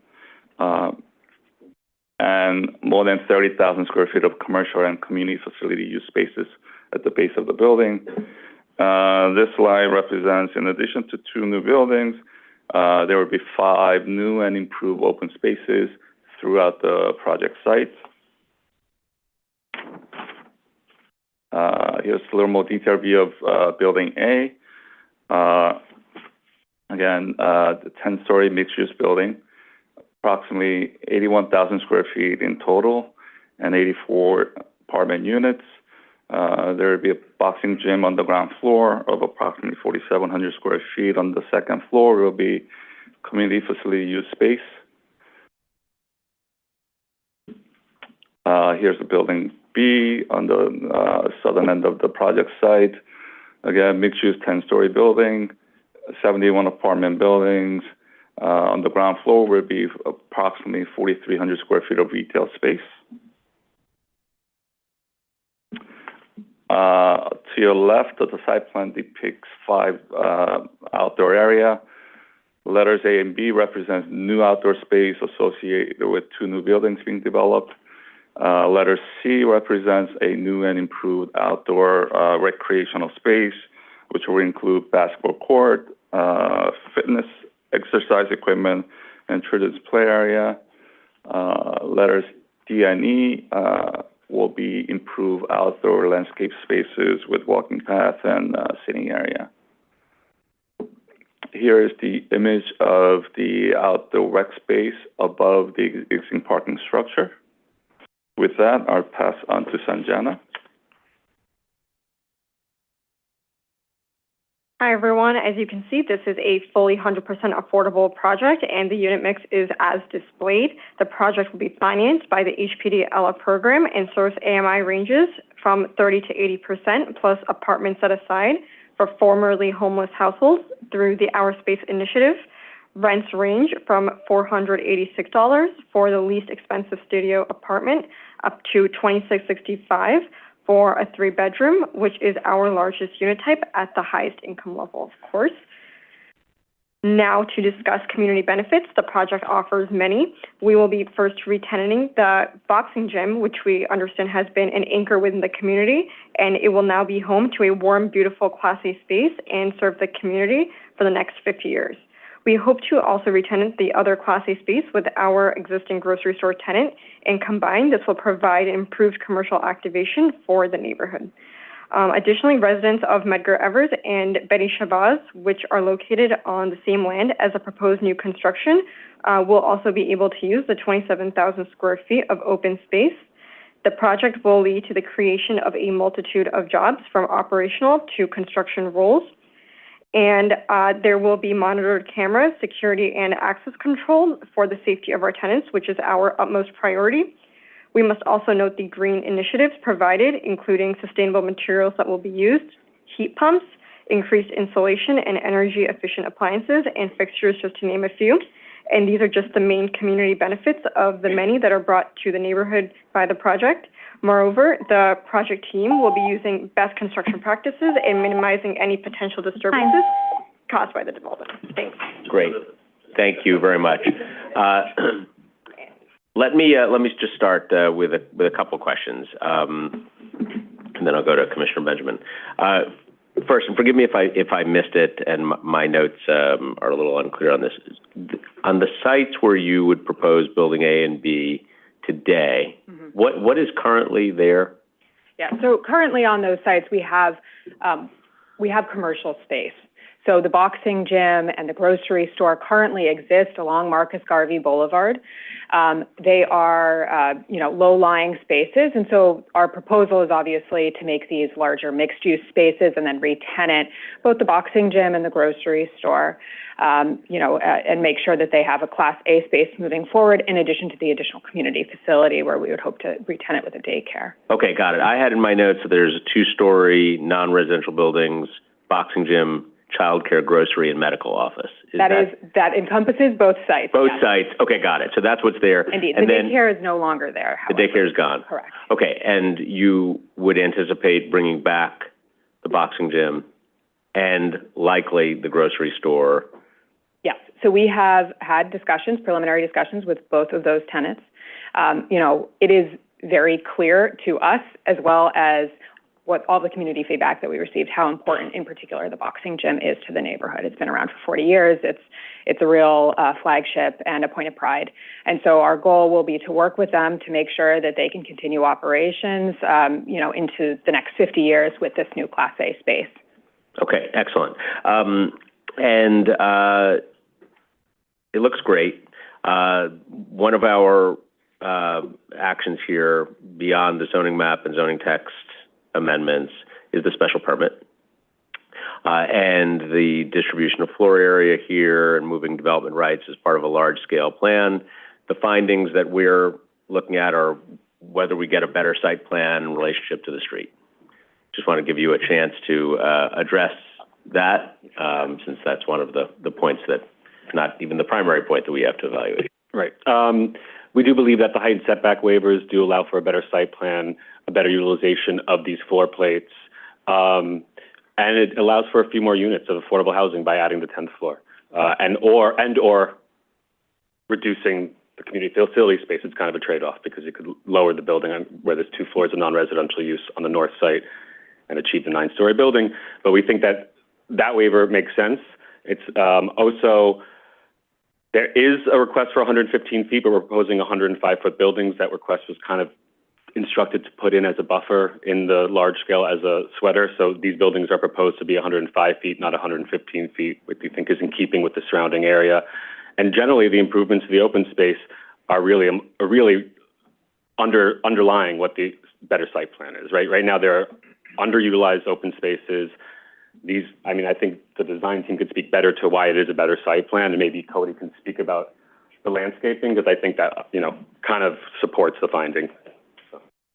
Hi, good morning. I can just speak quickly to that. I think one of the things we're doing for both sites, A and B, with the open spaces, we're setting back the action where the fence line is and providing kind of essentially a sidewalk widening. You can see it here in the rendering that's still on the screen. So the property line is actually at the front of where the special paving and trees are. And so we're effectively widening the sidewalk along Marcus Garvey Boulevard. As we know, there's kind of special emphasis being placed on that with city planning. And so we're providing additional trees, bike racks, specialty paving, as well as additional plantings. And that's for both of the open spaces that are fronting on Marcus Garvey Boulevard. So that's, at least one of the efforts we're making to try to create a better relationship with the street and improve the overall character of the neighborhood and the development. Okay, thank you. Let me go to Commissioner Benjamin. May I just add one Yes, of further course. point? I would just like to note as well that on the site existing today, we have a parking structure, and that has some recreational activities, but as part of this open space redevelopment plan, we fully intend to wildly improve that space. So we'll be putting down turf so that kids can play soccer, people can do yoga, soft seating, some shade elements, a new playground area, outdoor fitness for the adults. And that space would serve both the residents of these new buildings as well as the residents of Betty and Medgar. And so this is another point of a real overhaul here, I think, of what currently exists to allow it to really best serve the community. The roof of that building today is just... There is some recreational activity out there, but it is nothing as comprehensive as this. Okay. Thank you. There's also stitching of landscape areas between the existing buildings, the courtyards, improvements, and beautification throughout this site, not just adjacent to the new development. Yeah. Okay. Commissioner? Yes, did I hear you say that there would be a supermarket as one of the commercial tenants? So we do hope to re-tenant that grocery store. We have a current grocery store tenant that exists at present, and we have spoken with them about coming back once this new Class A space is completed and re-tenanting to continue to serve the neighborhood. And what square footage would that supermarket be? So I think that's still somewhat under consideration. We have the zoning square footages here. But I believe, we were looking around 8,500 gross square feet, I believe, for that space, with the hope that they would be able to take that all. And what supermarket is it currently? I am blanking on their name. Marcus Market? Thank you, Marcus Market, yes. They have the owners have a number of stores right in the neighborhood, or in the, I guess throughout Brooklyn. So it sounded like they would be able to come back on the back end here. And they're not a fresh supermarket, I take it? No, this is not a fresh project. Okay. And secondly, is this rendering an actual picture of the design and color that the development would be? As currently proposed, but we are, I think we've really been focusing on the rezoning. So everything at this point is highly conceptual and subject to change. Okay, because the other buildings are not that shade or color. Mm-hmm. And I was wondering whether Mr. Kim could probably speak to this, whether he was trying to make them stand out as something different or different from the existing development of Betty, Shabazz, and Malcolm X. Why the differentiation? Right. So as Anna described, these are illustration, and the design hasn't really, begun earnestly. The idea behind our design here is to kind of differentiate the color between the base of the building and the top of the building to minimize the height of the building, right? We are providing street wall setbacks at upper floors. But to answer your question regarding the gray brick facade, that's to be determined. Okay, you might want to think about making it blend in more with the street and with the other buildings that are part of the complex so that they have that sense of one whole development. Yes, Okay, thank you. Thank you. Commissioner Osorio. Thank you, Chair. Thank you for the presentation. The first question is, I very much understand, and I think that your request for the parking waiver is clear, but I'm wondering if you have an estimate of how much would those parking spots cost? What is sort of like the more or less the approximate amount that we're talking about? So we would just keep the existing parking as it is. No, I mean the parking that you would have had to sort of build. Do you have an approximate value of how much that would cost? I do not. What I can tell you is that we looked at, when we were doing the initial preliminary design, we did look at what would happen if we went and we did underground parking or if we traded off some of the building area for additional parking. And it just, the math doesn't really work. It would be very expensive to dig down for a very small yield on additional parking. As I said, I think I understand, and I think it makes the case that you're making is clear. Mm-hmm. The spirit of the question is to understand the public benefit of waiving that requirement, which partially you've explained also in terms of the different benefits that the community would get in terms of the different amenities. Sure. But I would just, if you have any information on that would be useful just in general to understand, what is your thinking in that regard. Okay. I can certainly follow up and see if there was anything, that I can find from earlier where we tried to take a look at the actual costs there. But I would notice, would note it's a transit-oriented site. And right now, we did do a parking audit on the existing 118 spots collectively. We had about an 8% vacancy rate at present, or when we did that count. So it felt like there was some flexibility already. And, again, we'd be having the similar uses coming back, so there's probably not a huge shift in that overall demand for the commercial side of things as well. No, thank you. I appreciate that, and I would certainly be grateful if you can share any additional information on that. I asked the question because, there are some people, even though I understand, again, your request, there are also concerns about people who actually need as much parking as they can get in parts of the city where even though they're within sort of like the transit area and so forth, require that. Sure. But the other question is, so thanks so much for the description and information that you've shared already in terms of the open space improvements. In addition to the beautification sort of like aspect of it, and also given the conditions that it's going to be a raised platform for the majority of it, although there are other parts that are at ground level, I'm wondering if you can discuss a little bit the permeability of the site, given that, the VP stormwater maps, inundation maps show that there may be some potential issues down the road toward the middle of the block.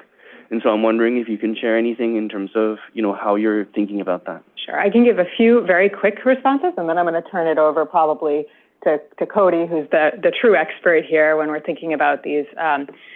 What I would say is we are widening sidewalk beds. We're making it more permeable with that. We're introducing additional planting beds, additional street trees, and all of those plantings should help because we're reducing the extant pavement and replacing it with something that is more permeable. But yes, Cody. Just to add to the point Anna was just making, let me just see if I can find that slide. But yeah, so for the 5 open space sites, as she mentioned, we're renovating them all and in a lot of cases removing a lot of the existing paving and providing planting. So that would start to address some of those issues of, absorbing stormwater, helping reduce runoff. There is the option for, using permeable paving as well. We haven't quite gotten to that level of detail yet. But that would be another, strategy that we could implement for the site. And I'd also say that for the 2 open space sites, D and E, at present, those are just hard paved spaces with nothing in them. So those are getting completely a new facelift, a lot of new planting, pavement being removed. So all of those kind of in concert together help to reduce some of the stormwater outflow from the site.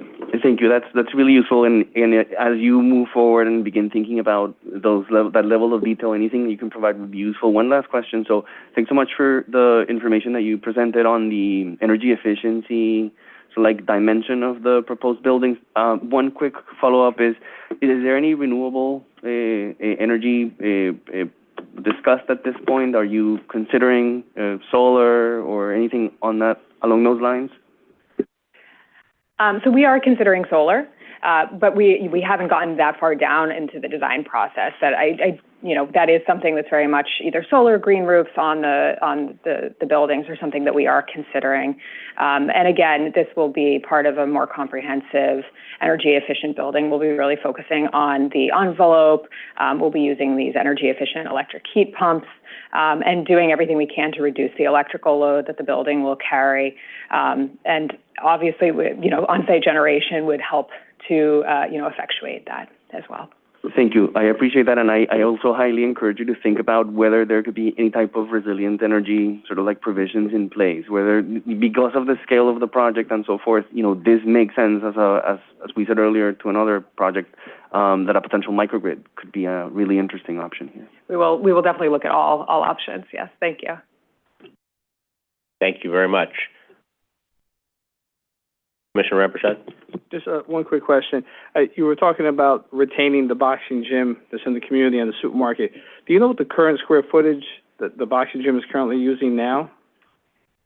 So I think it's between 7,500 and 10,000 square feet. And is that something you're going to be able to allocate in the yes, building? And so what we've done on the first building right now, again, we're at very conceptual design level, but we are looking to work with the boxing gym to help us understand not just what they have now, but what they want for the future and how we can help them meet those future goals.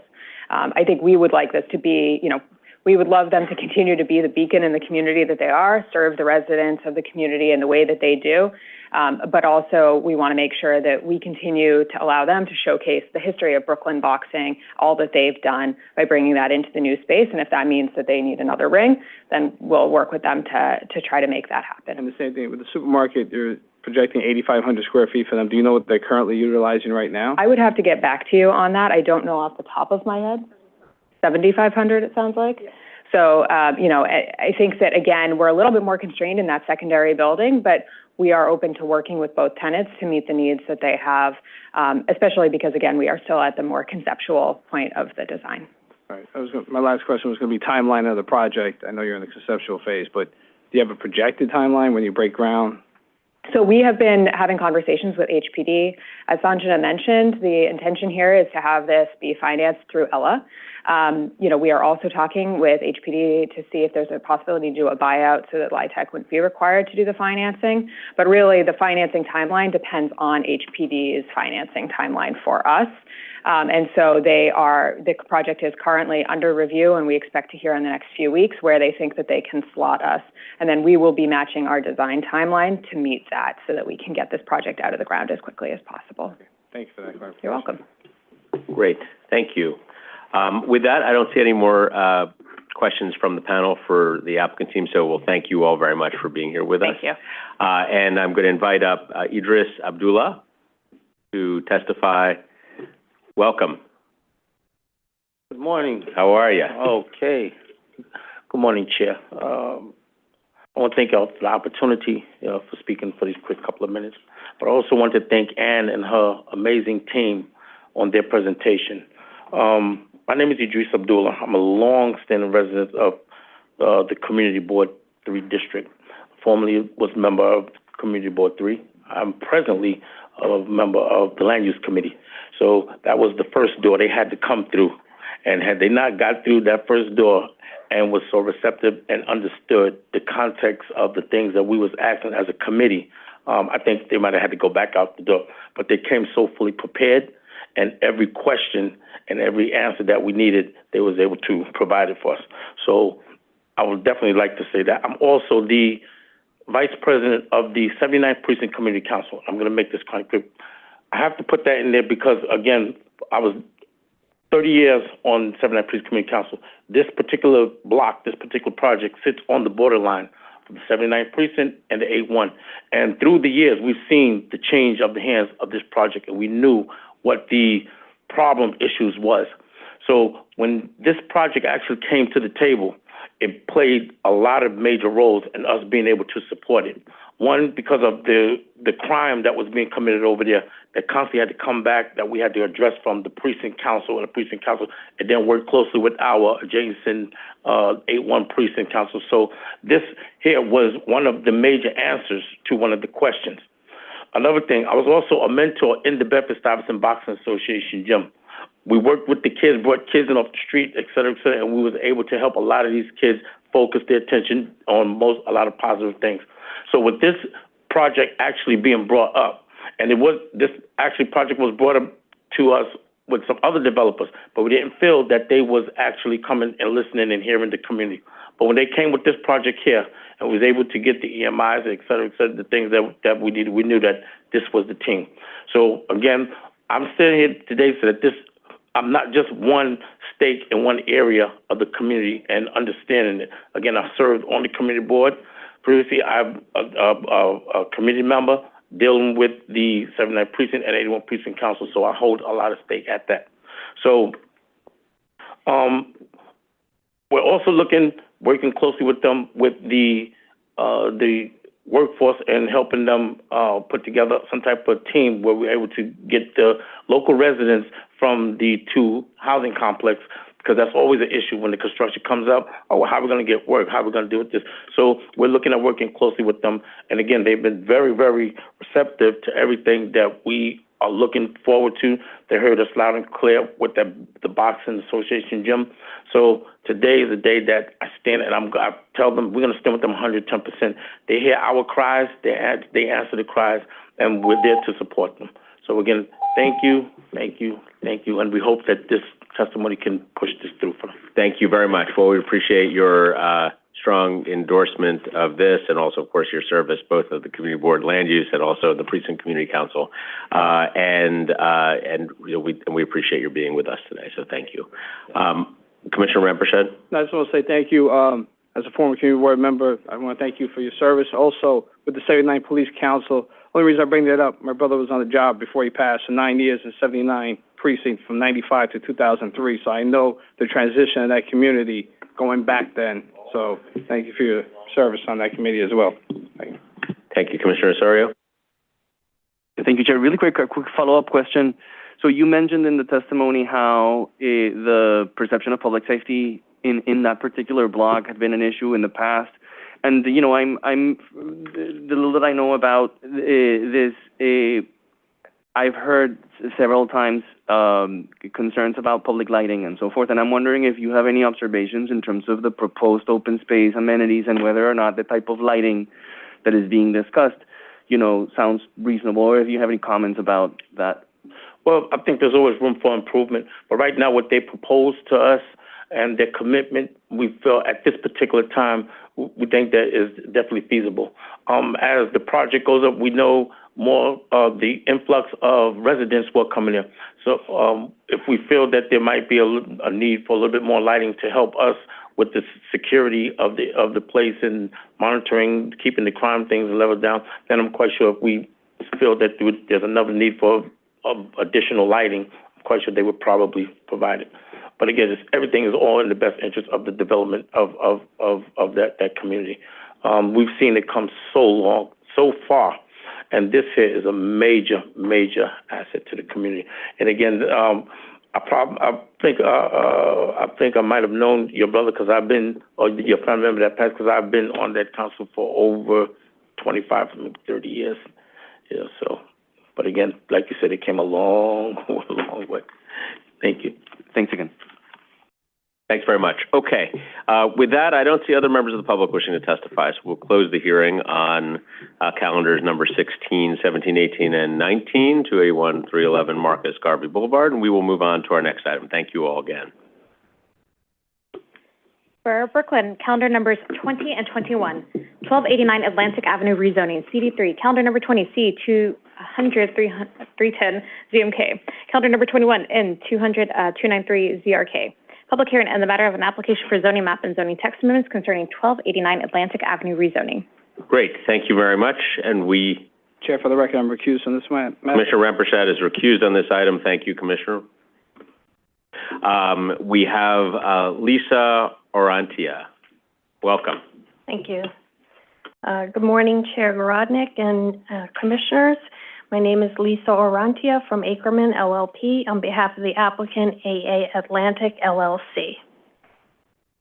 The project area is on Atlantic Avenue between Nostrand and New York Avenues next to the Nostrand Avenue LIRR station. The project area measures 550 feet along Atlantic Avenue and 167 feet along New York Avenue. The development site comprises about 27,000 square feet of lot area. 6 residential buildings on New York Avenue will become conforming under the proposed rezoning.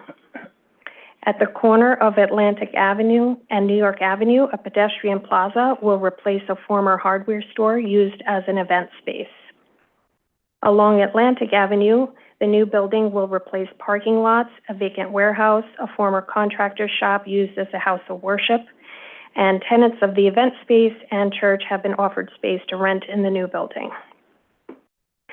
Along Atlantic Avenue, tire and woodworking shops can continue as non-conforming uses. Unoccupied warehouses can be developed for new as-of-right uses, and apartment and commercial buildings in an open parking lot can continue as of right. The proposed rezoning in MIH area would help mitigate the housing crisis by allowing new transit-oriented affordable housing, facilitate investment in community amenities and growth of local services, strengthen and improve the streetscape and safety along the Atlantic Avenue corridor, and allow maximum building height compatible with nearby zoning districts. The proposed development is a 14-story mixed-use building with 20,000 square feet of commercial uses on the first floor, 17,000 square feet of community facility space on the second floor, and it includes 112 apartments on upper floors with 41 parking spaces in the cellar for residential use. A 2,500 square feet landscaped seating area along the, including an MTA clear path easement, will adjoin the LIRR stairway. All apartments will be rented to households earning a range of affordability tiers under HPD's Mix and Match program, including 28 units under MIH Option 1. Community Board 3 and the Borough President's Office recommended approval of the application with conditions. And that concludes my presentation. Thank you. Okay, great. Thank you very much. I'm going to go in a moment to Vice Chair Knuckles, but let me just ask you to say a little bit more about the clear path easement, the process which gets the space between the Long Island Railroad stair and the building and the plaza, how that is locked in, what's the arrangement with the MTA. If you could just lay that all out for us, it would be very helpful. Sure. Well, this slide shows you the site plan, and on the lower right corner, you can see the hash marked area marked for the MTA clear path easement. This site is a primary transit adjacent site, so the zoning resolution requires review by MTA. MTA determined that a transit volume is required for this location, and it will consist of a clear path with a 10-foot dimension from the stair, the length of the stair plus 30 feet, which is provided on either side of the stair. The process occurs under a separate action for certification. So we are filing a separate application with CPC for this transit volume certification, and it will include a recorded easement agreement with MTA that we have been in the process of working through. We're very close to finalizing the form of that easement agreement. Okay, thanks. And so you've got the easement agreement with MTA per the requirement triggered under the zoning resolution, and that applies to the hashed area on the screen but not all of the area on the screen. Is that correct? It doesn't apply to the rest of that plaza that's in place. That's right. The plaza is voluntarily provided and shown on this illustrative site plan. So that area measures 2,500 square feet. That area includes the clear path easement, which will be bound by the recorded easement agreement. Okay, and the rest of the pathway where the building is being set back along Atlantic Avenue, on the screen here to the left of the plaza, that is also voluntarily being done? That's right. The building is designed to be set back from the street line by 5 feet, but it's not required under zoning. Mm-hmm. One of the comments that we got from the community board was a desire that there be a route to lock this in a way that is more satisfactory to the community board. We understand this is not a requirement of you, but it also is an important part of your design of the building and also the breathing room necessary around the station entrance. Can you say a little bit more about that, or how you would give comfort to us or to the community board on this point? I mean, we agree that the site is appropriate to provide more space, and that's why the building is proposed as it is, to be set back from the street. As you say, there is no mechanism to require that setback, but it makes sense for the development, and that's why it's proposed here. All right, Vice Chair Knuckles. Thank you, Chair.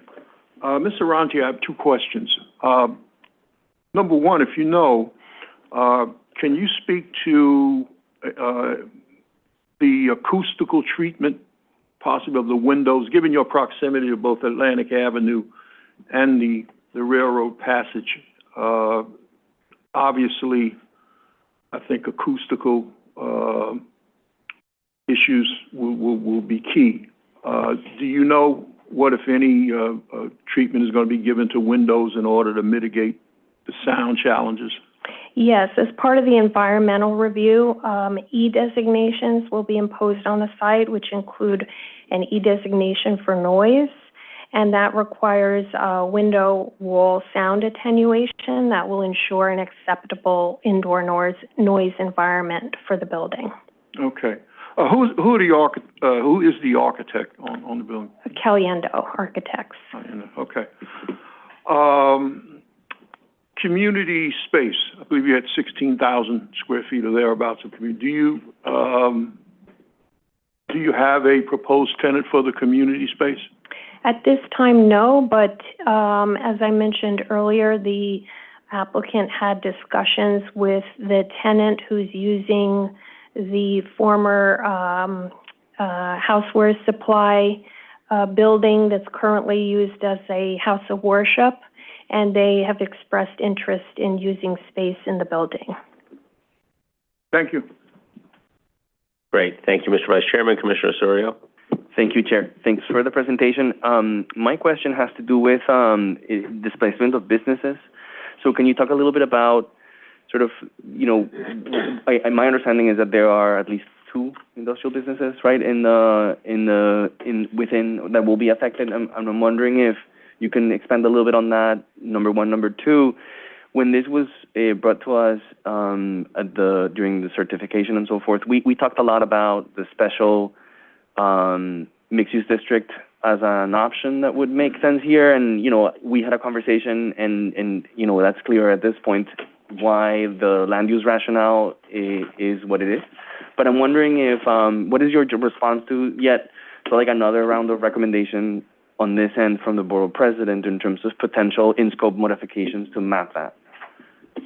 Okay. So the first question was about displacement of businesses. Currently, within the area of the development site, was at the corner, there was that 1-story with mezzanine, former hardware building that's currently used as an event space. That would be allowed as of right under the new rezoning, and the tenant is interested in using space in the new building. The remainder of the development site has open commercial vehicle storage. That's not permitted. And the last building is the church use that's going on now, and a 2-story vacant storage. So again, the tenant is welcome to rent space in the new building, and the vacant storage building would be converted to, as of right uses within the development. And the second question, the borough president's recommendation to consider an MX district. We believe that the Atlantic corridor is no longer a manufacturing corridor. Space and site access is constrained by the adjacency to residential uses and by the overhead rail.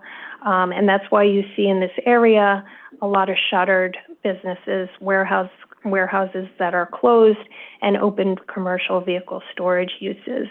So that's why we believe that this mixed-use zoning designation is more appropriate for this site. Thank you. I appreciate that. Then I have another question, which is sort of like building now on the chair's question. I'm wondering well, actually, sort of before that, do you have any thoughts on the recommendation to remove the proposed parking spaces at the cellar level? Is that an option? Yes. So currently, there's still a requirement to provide, even at the adjusted affordability levels, there's still a current requirement to provide parking in the building. But with the upcoming rezoning housing opportunity, we're able to reconsider whether, we might eliminate parking in the building. But I will say that the community they did receive it favorably. Thank you. And if I may, one last quick question. So now building on the chair's question, sort of just to make sure I understand, so to the recommendation to include a restrictive declaration regarding the plaza, it sounds like you've partially answered the 16-foot sidewalk sort of like idea or recommendation as you are going as far as you think you can. Is that correct? Yes, there's really no mechanism for requiring the open space on the remainder of the portion of the lot. But the plaza is pretty much sort of like included and you're solid in that, as that's part of the scope, right? Yes, that's part of the current proposal. And then just finally, any thoughts on the fund that is discussed or suggested to set aside in that regard? Yeah, again, there's really no established mechanism for that. The developer will comply with all requirements of the buildings department, doing safe development sensitive to the neighbors. So no? No, there's no. Got it. Okay, thank you. Thank you, Commissioner Benjamin, and Commissioner Marin. I just have two questions. One relates to the packet that we got that showed in the plaza there was a series of steps. Is that correct? No, I believe it's flat. Yeah. Okay, if you could check on that and get back to me, sure. Because given the narrowness of the plaza, I was concerned about accessibility, particularly with the trees, that once you got to that point, if there were stairs, you were just done. Right. And secondly, in terms of the environmental review and the windows, I mean, the design that we've seen does not appear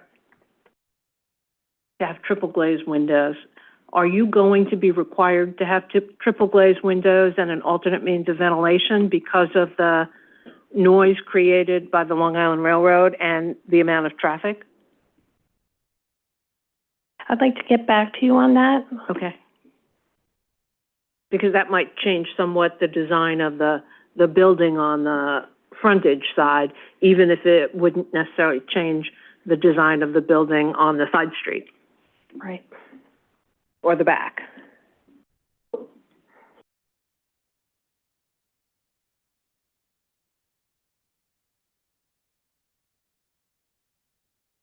Well, once I get an answer to that, it's just that, with alternate means of ventilation, the windows only work if people keep the windows closed and the alternate means on, but the alternate means can be very expensive, so they don't necessarily work. So that's my concern, is what we're doing here for an all-affordable building.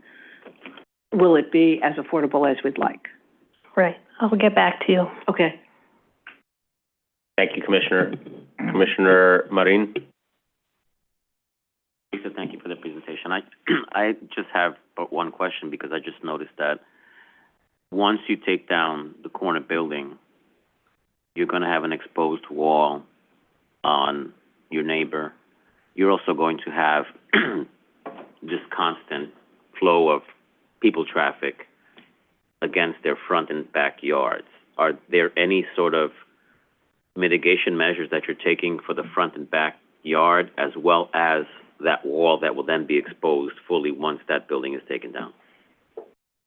I'll have to check with the architect to see what that design is. Right now, you can see that there's this a bit of a buffer on that northern side of the plaza.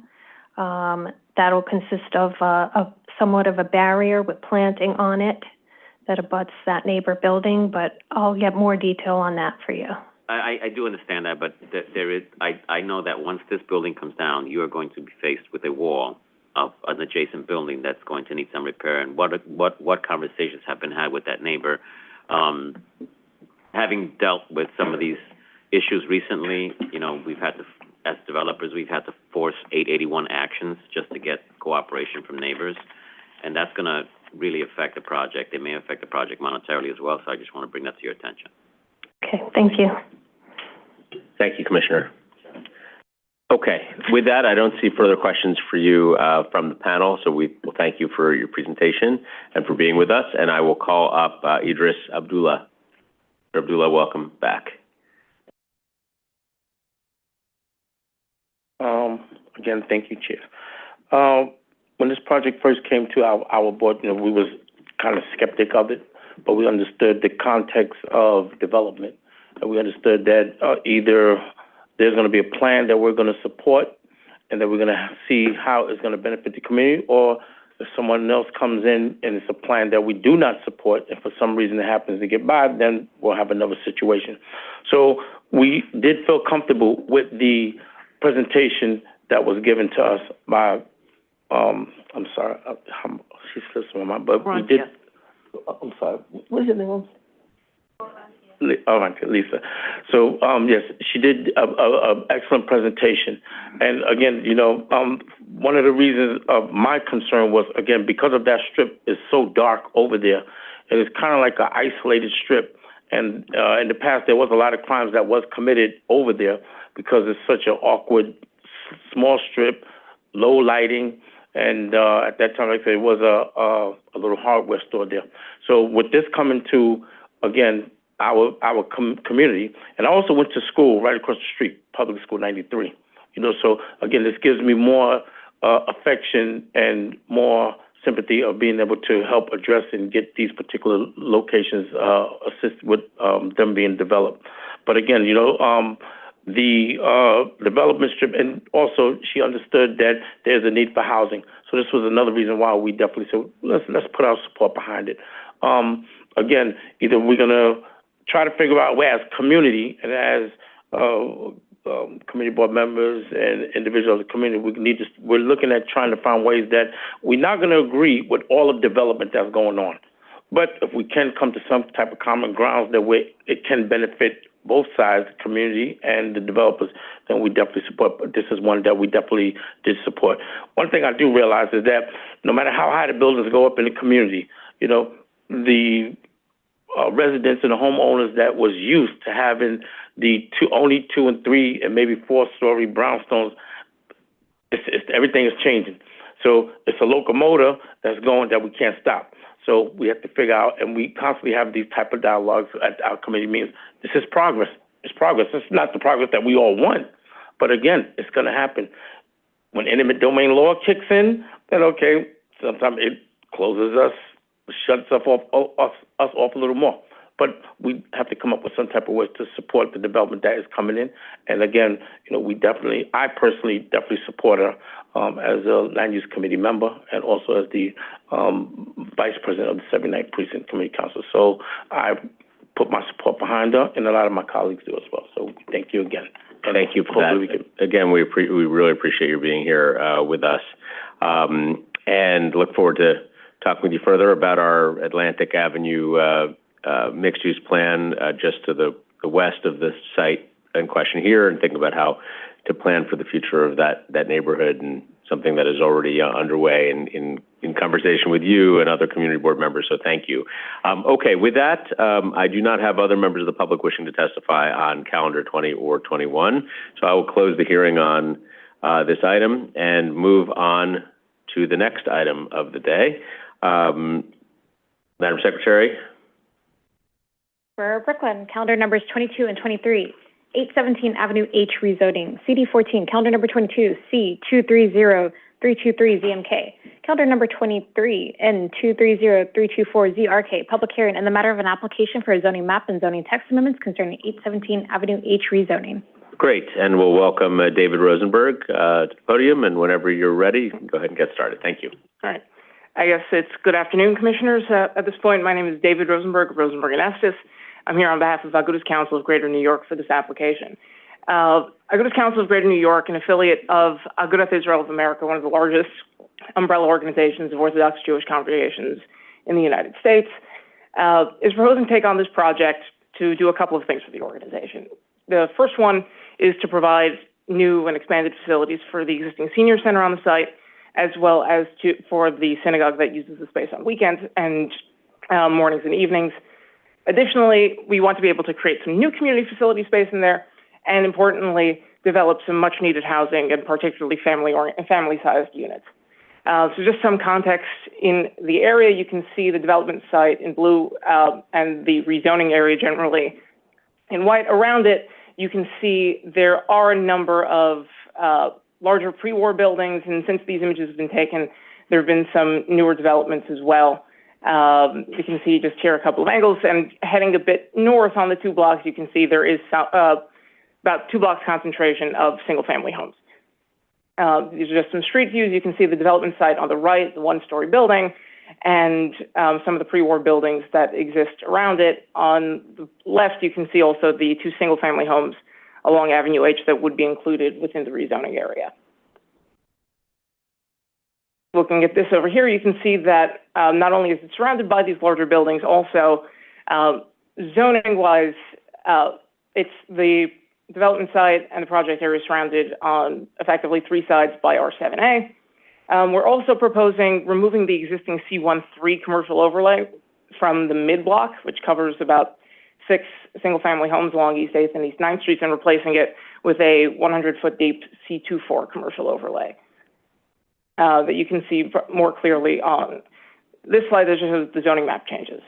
The proposed development primarily is built around our need to provide continued space for the senior center and for the synagogue. So you see on the first floor about 5,500 square feet of community facility space, which would primarily be the synagogue, would share some space with the senior center. Additional community facility space, mostly for the senior center, also will be used by the synagogue and possibly some other uses on the second floor. During review of this, we saw a laundromat. I'm going to run out of time, so I just want to get through some of this. 31 market rate units, 11 MIH units pursuant to option 1, 20 parking spaces in a cellar below. Total will be a 9-story building, maxing out at 4.6 FAR. Here you can see the various floor plates. As we go up, one thing to note primarily is that, unlike a lot of projects, this building is driven primarily by 2- and 3-bedroom units, as opposed to 1-bedrooms and studios. And with that, I'm going to run out of time, so I'm happy to take commission questions. Okay, thank you. Let me just ask one question. This proposal is within the Special Ocean Parkway District, yes, right? Or the Ocean Parkway Special District, which has certain limitations on size of community facility spaces. Can you just say how that relates to the proposal here and where you are in relation to those limitations? Yeah. So just taking a step back with the Special Ocean Parkway District, in 1961, this site was actually zoned R7-1. When the Special Ocean Parkway District was adopted in 1977, there was a particular concern about the proliferation of community facilities in this area, in generally the Special Ocean Parkway District. And so these two blocks, particularly the zoning covering this site was downzoned from R7-1 to R5 to bring it within the controls of the Special Ocean Parkway District and make sure that you didn't have a large community facility building pop up on the site. Obviously, today, now closer to 50 years after that, the concerns are a little bit different. There isn't really a concern about a large community facility popping up, but we do need housing. The Special Ocean Parkway District controls limit community facility development to the residential bulk in districts up to and including R6 district. So this is an R7A district, wouldn't be subject to those restrictions and would be subject to the regular community facility restrictions of Article 2, Chapter 4. Okay, got it. Thank you very much. Commissioner Osorio? Thank you, Chair. Thank you for the presentation. Really quickly, and I think you were hinting at it, but can you share with us your response to the recommendation regarding the laundromat? Yeah, so the laundromat was something that, as applicants, we admitted pretty quickly that we just didn't see the importance. When we got to community board review, we realized there were a lot of members of the community that felt pretty strongly about having it. And then at the committee meeting, we committed that we will go back to the drawing board and figure out if we can put it back in. It was ultimately included in the community board's recommendation and the borough president's recommendation, and something that we're happy to do. You can see here on this set of plans, we were able to get just about comparable size to what the existing laundromat is now. And we have it in there. And we're going to be working with a number of the local, so it's the Newkirk Merchants Association, Flatbush Development Corp., to figure out, if there are ways of helping the laundromat relocate once we're starting construction. We're still a little premature for that, and we're committing to inviting them to come back in when the space is ready. Thank you for that, and appreciate the comments that you made about the senior services. But can you say something about and I commend you for, modifying your plan accordingly, but can you also say something about the synagogue uses before, during, and after? Yeah, so primarily the Agudas Council, as a religious corporation, in its corporate documents, the provision is to provide senior services in the area. And we lease out the space. There is a city contractor, the Brookdale Senior Center, that operates. Additionally to that, there's also a synagogue that rents the space, the Agudas Yisrael of Midwood. They use the space in early mornings. They have a small lecture, and they have morning services daily. They have evening services daily, and then on Saturdays they have larger services that are there. Synagogue is, they have a pretty stable group of roughly, what we understand, about 30 or so people that are there every week. Sometimes it's more, sometimes a little bit less times of year. We know that we've heard from members of the synagogue in particular a lot of concerns about not only what the interim period will be for the synagogue, which we've committed that we will make sure that they have space suitable space in the area during construction, but also concerns about how now they have a standalone synagogue versus they'd be sharing that space with a building on top, and how that would impact them. And we are in continued discussions with them about making sure we work out those issues and that they'll be able to function fully as a synagogue when the building is up and running. Thanks so much for that, and I again commend you for adjusting your plan according to what the community is and the board president has recommended. One quick last question. So from the rendering, it sounds like you have a series of open spaces. Some of them will be terraces, but can you discuss the kind of like open space plan plan for using the rooftop? You have some green in there, but I'm wondering if there's actually any additional or important sustainability measurements or provisions that you may want to discuss at this point with us. Also, if you can clarify whether the rooftop as compared to the terraces would be publicly available to all of the residents and so forth. When it comes to green roofs, solar energy, a lot of this is going to be dictated by Local Law 97. For a project of this size, the requirements of Local Law 97 are pretty much going to require us to do some combination of solar and green roofs. we would like as many of these spaces to be open to the residents as possible. We don't, just the way that this is structured, we don't see these as being like private terraces that are connected to the apartments. We'd like this to be designed in a way that it can be used so the floors that have access, right, that they'll have the access going from the corridors that people will be able to use. We're lucky that we have a relatively large corner site that lets us play around with this. So we plan to be able to use it as much as possible, but that's going to ultimately come down to the final configuration of units and where the corridors line up. Thank you. I appreciate your responses. And, as we move forward, as soon as you have any idea of how you plan to comply with Local Law 97, we would appreciate to see that. Okay. Thanks so much. Great. Thank you. Commissioner Gold? And just as a point to follow up, so it sounds like, or it seems like there's the primary synagogue, there's a second synagogue, is it, that also rents from them? There's the senior care. Can you just speak about the 22,000 square feet of community space? It's a lot of space. Is there anything else either going on or proposed for that at this point? So it's about, the applicant is the organization. It's an affiliate of a larger umbrella organization. We don't operate the synagogue on site.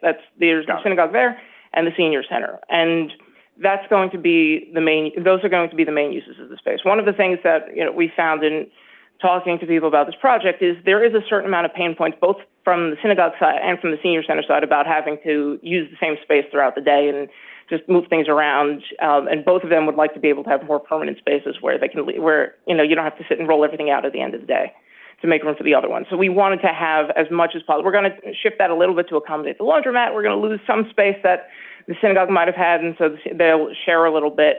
But it also allows them both to expand their facilities a bit, right? We're able to put in a little bit more of a modern kitchen so that they can have meals, they can have more life cycle events there for the synagogue. And we don't imagine other uses coming in right now. We think that there's enough space to be used, that yes, it is a lot of community facility space, but it's space that both the synagogue and the senior center are going to use. But we're not going to rule out that as part of the, suite of organizations that fit under the umbrella of the organization that are all based out of this community, that one or two of them might not have a stray event or program running out of there. And how active a synagogue is it? How big is the community that worships there? And so I'm sure that there are going to be some people from the synagogue who are going to speak one way or another on the application, so I'll let them say it specifically, but roughly we understand their weekly attendance at Saturday services is roughly in the 30 to 40 people range. Perfect. Thank you. Thank you, Commissioner. Thank you, Mr. Rosenberg. We appreciate you being here with us, and I'm going to now turn to members of the public who wish to testify. Thank you. Okay, first up is Reuben Elkins on Zoom, to be followed by Kevin Williams here in the room, and Alex Mayerescu on Zoom. And that's who I have today. So if anybody is interested in signing up to testify one way or the other on this item, now is a good time to sign up. Okay. Mr. Elkins, as soon as you're promoted and ready, you may begin.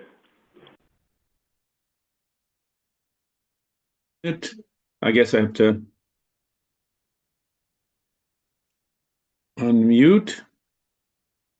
Can you hear me? We can hear you loud and clear. Okay, great. Thank you very much. So I represent a local grassroots multi-ethnic community organization, the Avenue H Community Organization.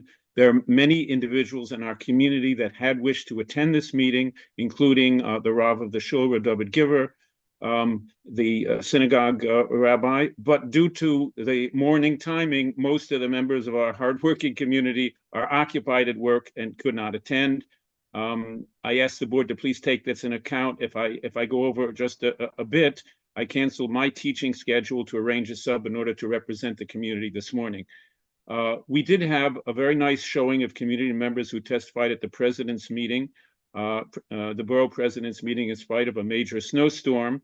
And I encourage planning board members to view that meeting to hear our concerns about the project and the passion that our community has about this project and some of our concerns. We also have a petition expressing concerns about the project so far already. I don't know, can you see me? I don't see my picture there. Do you see me?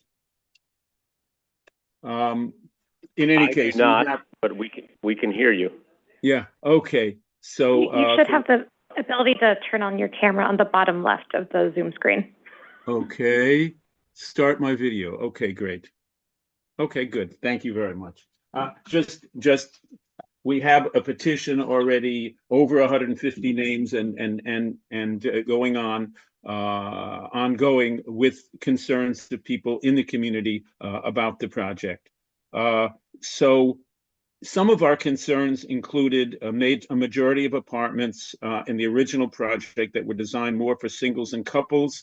A lot of single occupancy and one bedroom that would drive prices out of the range for family-oriented locals who live in the neighborhood. There are safety issues that we expressed. There's several similar buildings within a block that have impacted negatively in all these areas with our family-oriented multi-ethnic community. So the individuals interested in the luxury apartments that some of these buildings have provided and was in the original plan of Aguda have nothing to do with our existing community. They're more of a, shall we say, jet set, nightlife types from outside the community. The apartments really should be going to be built to accommodate growing families of the community who experience a critical lack of reasonably high priced housing. And also there's concerns where the synagogue and senior center would be during the construction. However, we're not opposing the overall project at this time, which we did at the borough president's meeting, because we entered into negotiations with Agudas Yisrael, and they've made a tentative commitment to modify the project to accommodate the concerns of our community. However, whether we'll ultimately support the project will depend upon meetings that we're having with Aguda over the next couple of weeks. However, there's one part of the zoning project that we strongly oppose. This is the request to change zoning for the entire block, which would not be included in any agreement that we have from the community with Agudas Yisrael, would push out existing families on the two houses that are there, open the property to still other developers. If I could be given a couple of seconds to finish, I appreciate it. With no you can have a couple, yes, you can have a couple of seconds, but we've got our 3-minute time horizon. So why don't you finish that thought, and we'll see if there are questions for you. Thank you. This was the case with buildings that have already been built here. So we asked that the planning board approve only the zoning change for the Aguda property, not other lots on the block. And just one more point, one more sentence, that we didn't express our community feelings at the community board meeting, which we know was approved, because we only met with Aguda, only had time to meet with us after the two community board meetings, so that there was very sparse participation. Time. Okay. Thank you. Okay, let me see if there are questions for you, sir. We appreciate your taking the time. We know that you have a lot going on, but we appreciate it. We're going to go to Vice Chair Knuckles. Yes, sir. Did you want to take a few more minutes to conclude your thought? You just wanted to ask me to conclude the last point. I appreciate that. So really, the idea that we wanted to articulate was that since there was a delay, as I mentioned, with their Aguda's availability to meet with us, so we only had that meeting and were really informed about the details of the project with Aguda after the two community board meetings, as I pointed out. So therefore, people were only beginning to know what this project was about after those meetings. So we feel that the community board's decision really did not properly reflect the feelings and the concerns of the community. Thank you very much. Yes. We appreciate your being with us and taking the time to state those views today. Let me move on to Kevin Williams. In the room? Perhaps, perhaps not. Okay, Mr. Williams? No. Let's move on to Alex Mayorescu on Zoom. And again, I will note that this is, we're getting to the end of not only the hearing here, but the end of the day at the City Planning Commission. So if you wish to be heard on 817 Avenue H, this is your time. Mr. Mayorescu, welcome.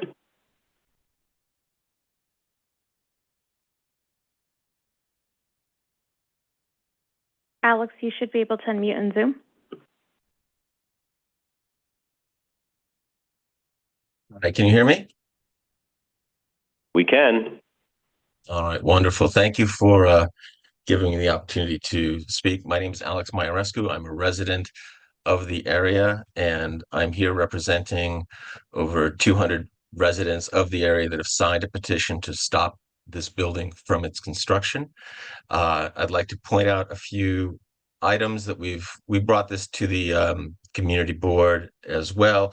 I have to say that we agree with a number of things that that Mr. Reuven Elkins brought up. Certainly, the community board, we feel that the whole process was quite rushed, and we did not have the ability to voice all of the different concerns of the community. We feel that the height, certainly 9 stories, is larger than anything surrounding it. Most of the buildings surrounding it are 6 stories. Just as a sense of density, this is a very dense part of the city. The 5 blocks between Coney Island Avenue and Ocean Parkway on Avenue H, to give you a sense, there are just the buildings that border that. There's over 1,023 units in those apartment buildings, and looking at about 933,000 gross square feet. And the reason for that is there's a rail line that backs up, and these buildings were built a long time ago. We have issues with traffic. Certainly, there's no through traffic to alleviate the pressure. We have a lot of school bus traffic, and parking issues. So the light and air are also concerns in this area. It's very densely packed, and we would hope that the board would take a look more deeply into this project, in either, if not oppose it, certainly remand it back to the community board, as our friend Reuven said, to have a better look at what is this project, what is the nature of this project, how's it going to go. We certainly would like to restrict the height of this to match the buildings around it if it would go forward. Also, we agree that we should exclude, as Reuven said, the two 801 and 807, I believe, Avenue H, the 2 adjacent lots, because that opens up the door to, once the zoning's changed, it opens the door to further development, and without necessarily the oversight that this particular project is undergoing. And I would also urge that we do a parking and traffic audit in this area and look and see how would another 42 units and I forget how many gross square feet of living space will affect that. The parking that is in this building is completely insufficient to handle that. Sorry, I'll wrap up. So in conclusion, if we could please look at this project more deeply and perhaps send it back to the community board, in light of sort of our opposition. Certainly Mr. Reuven's issues that he brought up. I think the project would benefit and the community can come together more cohesively on the future of this. Thank you very much. Thank you for being here. Commissioner Osorio has a question for you. Thank you, Chair. Not really a question for the person who just testified, but rather to highlight that on the traffic patterns and so forth. I'm wondering if since it was just brought up, we could potentially ask DOT to respond to the recommendation from the Borough President in terms of, whether or not we have or there's a possibility for a more detailed assessment of driver behavior and just in general select traffic patterns in this particular area, which is something that, we just heard a concern about. Is that possible? I mean, anybody can ask for anything. So, Commissioner, if you want to ask DOT for that, you certainly can. The applicant can ask for it. There's no formal process for doing it. I'm sure staff would be happy to ask for them to consider. And so why don't we do it as a post-hearing follow-up? We'll see if DOT does present anything, but, I think, they and the applicant should encourage the response to the extent it's an issue that's been raised here. Thank you, Chair. Okay, thank you very much. Mr. Maiorescu, we appreciate your being with us. And that's the last member of the public that I have seeking to testify, so I will close the hearing on this item, and I will ask you, Madam Secretary, if we have other items on the agenda for today. No, Chair Garodnick, there is no other business before the commission, but I do have some public information to share. For those who are unable to or did not wish to testify, you can submit written testimony online by selecting this hearing on the upcoming meetings page of the NYC Engage portal, through DCP's website, or by mailing your comments to City Planning Commission, Calendar Information Office, 120 Broadway, 31st floor, New York, New York, 10271. Excellent. And with that, I thank all the commissioners for their time and attention, not just today, but also yesterday, and we will be back in a couple weeks. Members of the public who took time out of their schedules to be with us today, applicants, of course, for their interest in making change and doing things here in New York City.